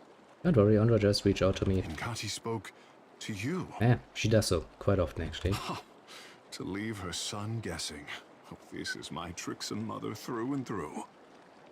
Well, she could just be using you to get to me, you know? We're kinda acquainted. Sad to say that all things are possible where the gods are concerned. Oh, you must be special indeed for Ngati to speak with words. For her people, she lays out cryptic stepping stones hidden in omens. Kinda what gods do usually, you know, they are kinda assholes like that. Ikera, but send her my fondest wishes. I think I'm going to decline. Anyone else we want to talk about? Who do we have? Captain. Yes. Or should I call you the Watcher of Cadnua? I confess that title. Something of a mouthful. Well, I take it you've heard something of me. This and that. Your involvement in Duke Avar's hearings on animancy and the aftermath brought you to the attention of animancers across the Reach. Oh, you can call me Playjan. Yes, yes, very do so. informal of you. Yeah, don't really give a shit about titles that I can't really use anymore. I think I would prefer something a bit more decorous. Captain it is, then. Do what you want. When I you don't took care. me aboard, you neglected to mention that you were in pursuit of a rampaging deity. Oops. The Blue Colossus may be one of the defining events of the age. I count myself fortunate to bear witness to your investigation. Nice, isn't Speaking it? of, let us return to it, yeah? I do like that you answer in yeah. What is that supposed to be? I know what it is. And Automa affirmative. No, that's just fucking German. I should know. Just saying. Ja, indeed. Jawohl, Herr Oberfeldwebel. Do you require my expertise? What do you make of our journey? I admit to excitement, curiosity. I cherish the opportunity to explore, to test my wits against ancient ruins and vicious wildlife. Easy enough. Most ships discourage such avocations. So, how did you end up in the Valley of Republics? It was neither so random nor so strange a thing as your question would suggest. In a word, animancy. Once again, our old friend rears his ugly little head and goes like, oh, yep, it's me again. The Republics take the most progressive attitude towards the subject, and thus they attract its foremost scholars. You know what this episode really needs? Just like the last episode. Nice little, behind the buses? Yes, bushes action with little Shoti in some other god's realm, just to really spite them. That was fun. Never thought I'd get the opportunity to fuck like little animals in a god's realm, but I do also much miss the opportunity. Meaning herself, of course. Well, yeah, Seraphine, I kind of figured it out. All about you. Of course. So, did you enjoy the Republics? Very much so. Though I imagine you capable of finding someone much better suited to telling you of them. Well, no, you're right here, so that makes it easier, I guess. I spent most of my time in laboratories and libraries. Tell me of the laboratories then. In a way, your ship reminds me of them. A dozen kith from every corner of Aora, working towards a common goal. Yes, we truly have a rather diverse crew at this point, don't we? We actually also employ an imp. Just gonna mention that. While your crew pursues Aethys across the sea, ours pursue the future, each chasing our own dawn. Oh, tell me of the libraries. I admit bias, but they are very likely the grandest in the world. Oh. Imagine great domes rising above your head, shelves along each wall stacked high with tomes, as if the building itself were built of bound pages. Well, at least sounds like something I would like to take a picture of. Though, I suppose that might sound familiar, given what we found in the Black Isles. They were the true treasure of the Republics. The collected histories, dramas, and comedies of Old Valia. The most advanced arcane theories of Adir. The most ancient liturgical texts of Anguith. And the most advanced treatises on animancy. Well, anything interesting interest you besides studying? Many things. A strong dark tea, a comic play, the song of a whale. I wouldn't agree with the tea part. Mostly coffee, honestly. The comic play, well, if it's good, it actually makes me laugh. Sure, song of a whale.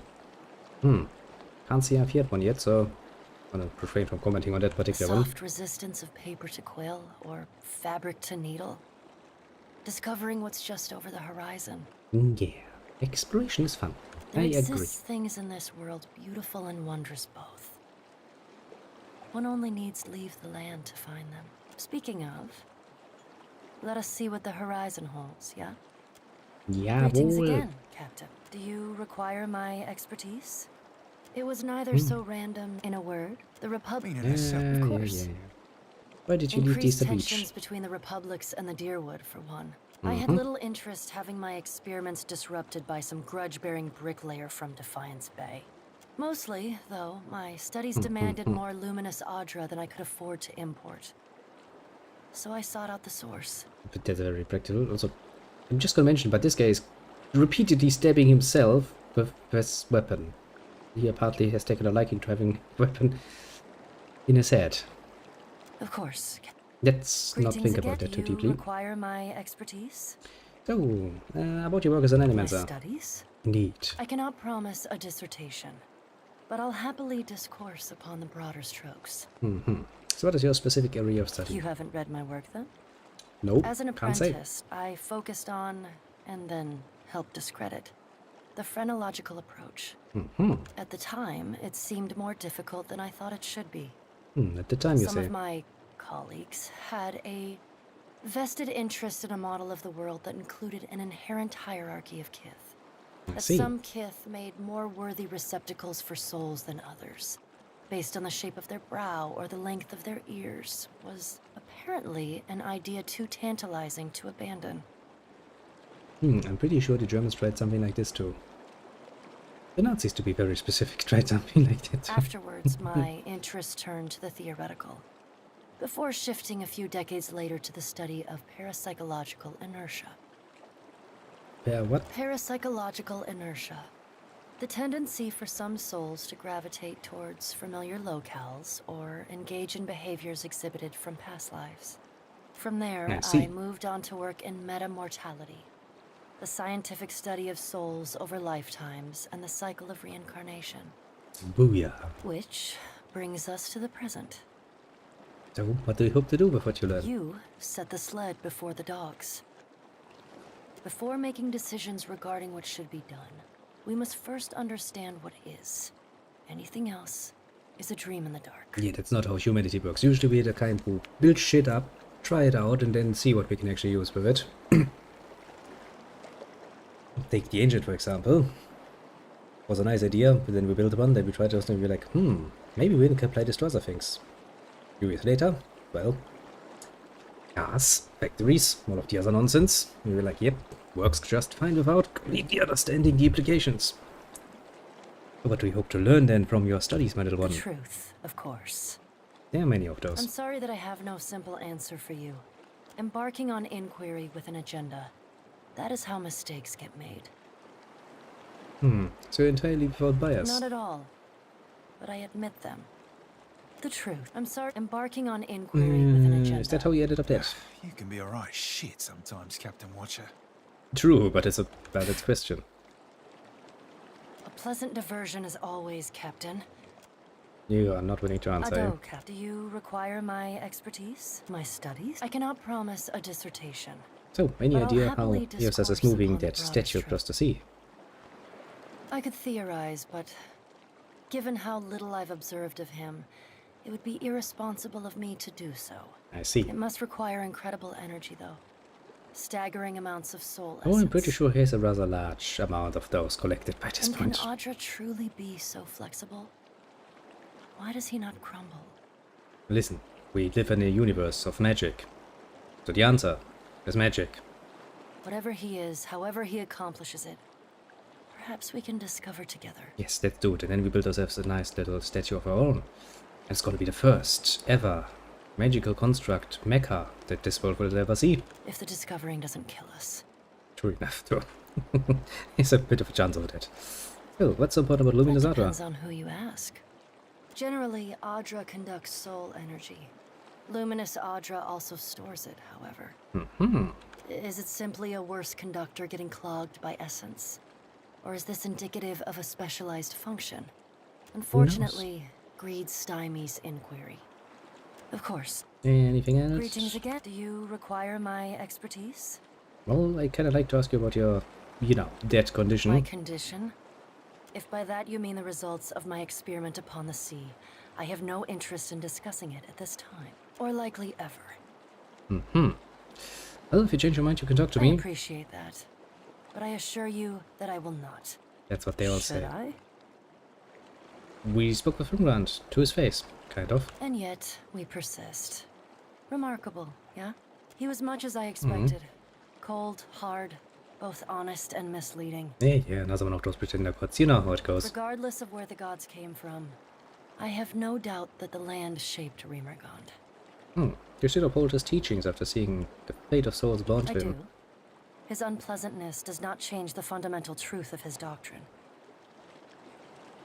The gods aren't real, and the doctrines aren't real. I beg to differ. They may be artificial, but they certainly exist.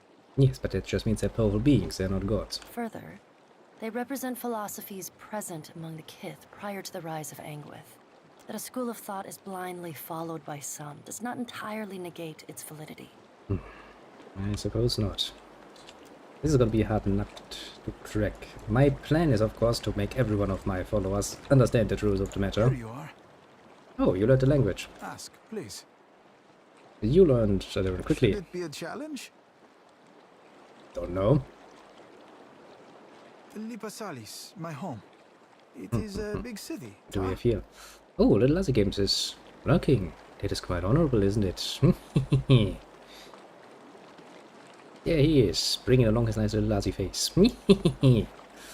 Ah, you are round once again. How are you, my little friend?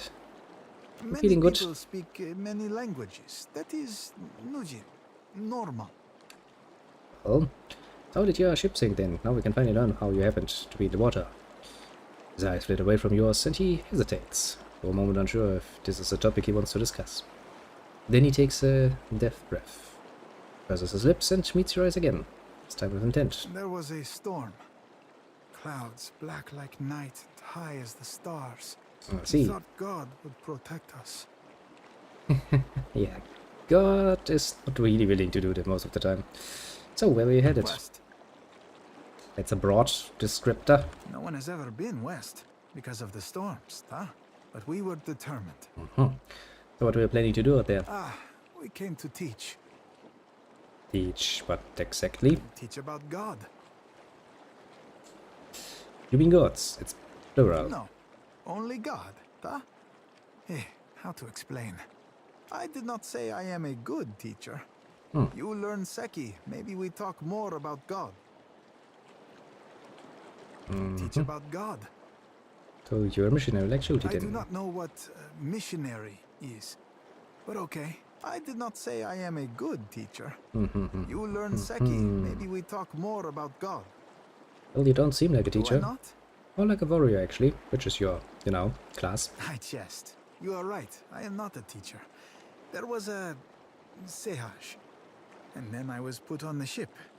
We can discuss later. Apparently a bit of a touchy subject, I see. You were going to teach in a place you'd never been to people who don't even speak your language. I am a fast learner. Yeah, you are. Do you think my Adiran is very bad? It cannot be as bad as Seraphin's. He opens his mouth and nonsense comes out. So, what did you do back home? I did nothing. That is how I was put on that ship. So you basically were some freeloader sitting around and doing nothing. I can see how they would come with the idea of sending you on a mission that you would most likely not return from. Maybe a building went on fire. Maybe many buildings. But that is the past. The future is more interesting, huh? Arson it is, eh? Well, maybe there's gonna be more of that in your near future. Who knows? As you say. So, tell me about your home. Where are you from? Home. Home is Yezua. Beyond the storm. Somewhere. Oh, what do you miss about your home? A funny question. How to explain? I miss the wind. Hot and dry, it comes from the mountains. Shakes the doors. Covers Lipasalis in dust. And the desert. It is beyond the mountains. Ooh, a desert area. Red and wide. I still smell it sometimes. Yeah, maybe you just got bumped on the head a bit too hard. Quiets a moment, blinking rapidly. And he looks at you next, smiling his usual carefree smile. Home. Home is Yezua. So, will you go back? Is that possible? Oh, I will go now. Someday, Hunskiku. But there is still much to see here, I think. Also, that's the problem that we don't really know a way to send you back, to Are put it you mildly. far from your home, Watcher? Well, my home is the open road at this point because my castle got kinda annihilated. So, you are always at home. I wish I shared your feeling. Well, that's something you grow into after, a giant fucking statue crashes your castle. And takes all of your money, with most of your inventory. You get used to travel light. Home. Home is Yezua, as you say. How do you like the Deadfire so far? It is hot and wet. I hate it. To be fair, we're kinda out of the ocean here. How are you holding up? I will assume that means you're feeling splendid and you're ready for combat at any given time. What do you think about our traveling companions?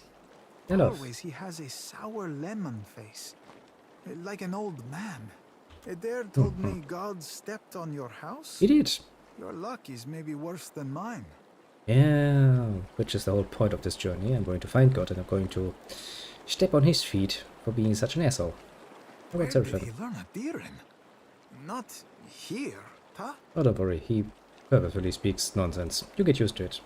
How about a water Hey, shaper? who showed me rice wine? Ugh, it is terrible. It's an acquired taste. You are like out most of alcohol. rice wine, by the way. Good to know, thank you. She What do you? poked me with her weapon once. She apologized for a week. Let's shoot in a nutshell. I poked her with mine, and now we are even. I sure hope that's not... You're not trying to imply something here, are you? You're really just talking about weapons, as in, you know, spears and the like, yes? Not personal combat equipment located somewhere. Yeah, that's not good there. Constantin. Puts fire kelp in my soup when he thinks I am not looking. But there are peppers much spicier in Yezua. I will get him back. Good point. Creepy. Well, yeah, she's kind of soulless. Never mind. You're back you find Rekka watching you with one eyeball raised. A mischievous grin on his lips. Can I ask you a question? Sure. We talk about the others. What do you think of me? Well, you're fun. Yukog? Take me home and I will show you fun. What? No more? It immediately goes back to combat sense like I'm gonna beat you. What about you then? Let's get a move on. You have nothing to say, I see. Well, I guess we have actually all the talking done it over with. I completely forgot where we actually were going. Oh yeah, we were going back to Nikitaka, weren't we?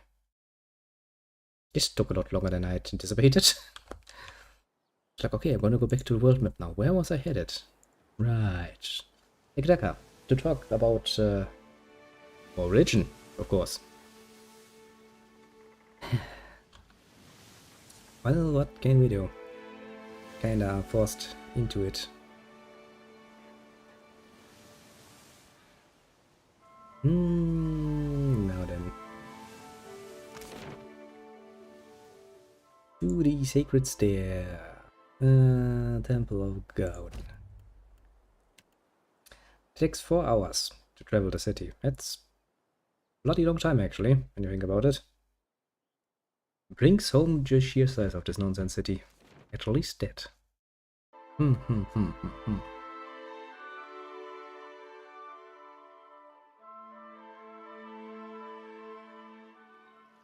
Now then.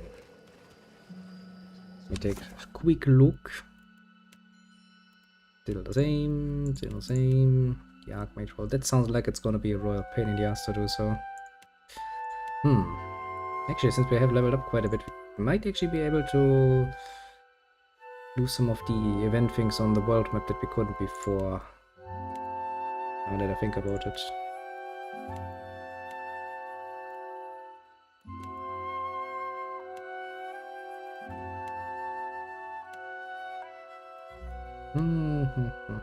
Even that one is getting easier, apparently. That's good. Yeah, I think actually this is a very good point to end it for the moment, because I still kind of have to do some things. Sadly enough. Although I do plan to do quite a bit more today, so we will not have to wait that long for a continuation. Well, of gaming in general, not necessarily this one, because this is of course my usual Friday entertainment, which kind of had to be rescheduled on Saturday. And once again, I do apologize for that. There's a bit of a hectic time around, so that kind of screws with my scheduling quite a bit more than I would like to admit. Even to myself, mind you. For the moment though, I shall have to bid you adieu. Have a good one, and all of that good nonsense. Thanks for dropping by, of course. As for easily nameable ones, we have Little C3, once again, dropping by. He also got a job, which, you know, that deserves a giant thumb up from my point of view. Because that's good, very good. Also, the little Fuzzy Games come along to bring his little face. And lurking. A very understandable thing to do, I'd say. Sounds like something I would do, quite literally. And I will continue doing, hopefully, when I actually find myself with some more free time. That would be nice. Well, let's not ask for anything that is impossible to achieve this particular moment, because otherwise you're just gonna find yourself getting depressed for no good reason. That's really not worth it, is it? Yeah. As for everybody else on the generally more lurking side, I do feel appreciated too. Pat yourself on the shoulder for a job well done. And see you actually relatively soon, depending a bit on how much progress I make.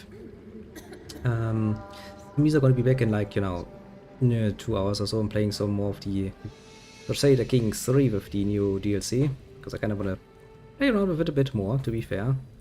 Otherwise, I'll be back in the evening, from my point of view. with the good old Grandia too. I'm pretty sure we're heading for the finale there, so that's something to look forward to. Or at least I'm looking forward to. You can of course too. It's free after all. Suspense is free, if nothing else. But yeah, I don't have any notes that would point me... No. Problem is I have notes on 3 monitors now sitting. And it's kinda like, okay, no, none of them seem to be particular interest for the moment. And since I'm back later anyway, I can actually talk about it then, I suppose. But yeah, with that bright note and more suspense for the future, finding out what the fuck is going on with the followers of the Lightened Path, we shall return to this next Friday. And for the moment, nice bye-bye, and well, see you soon in this particular scenario. Goes out to you.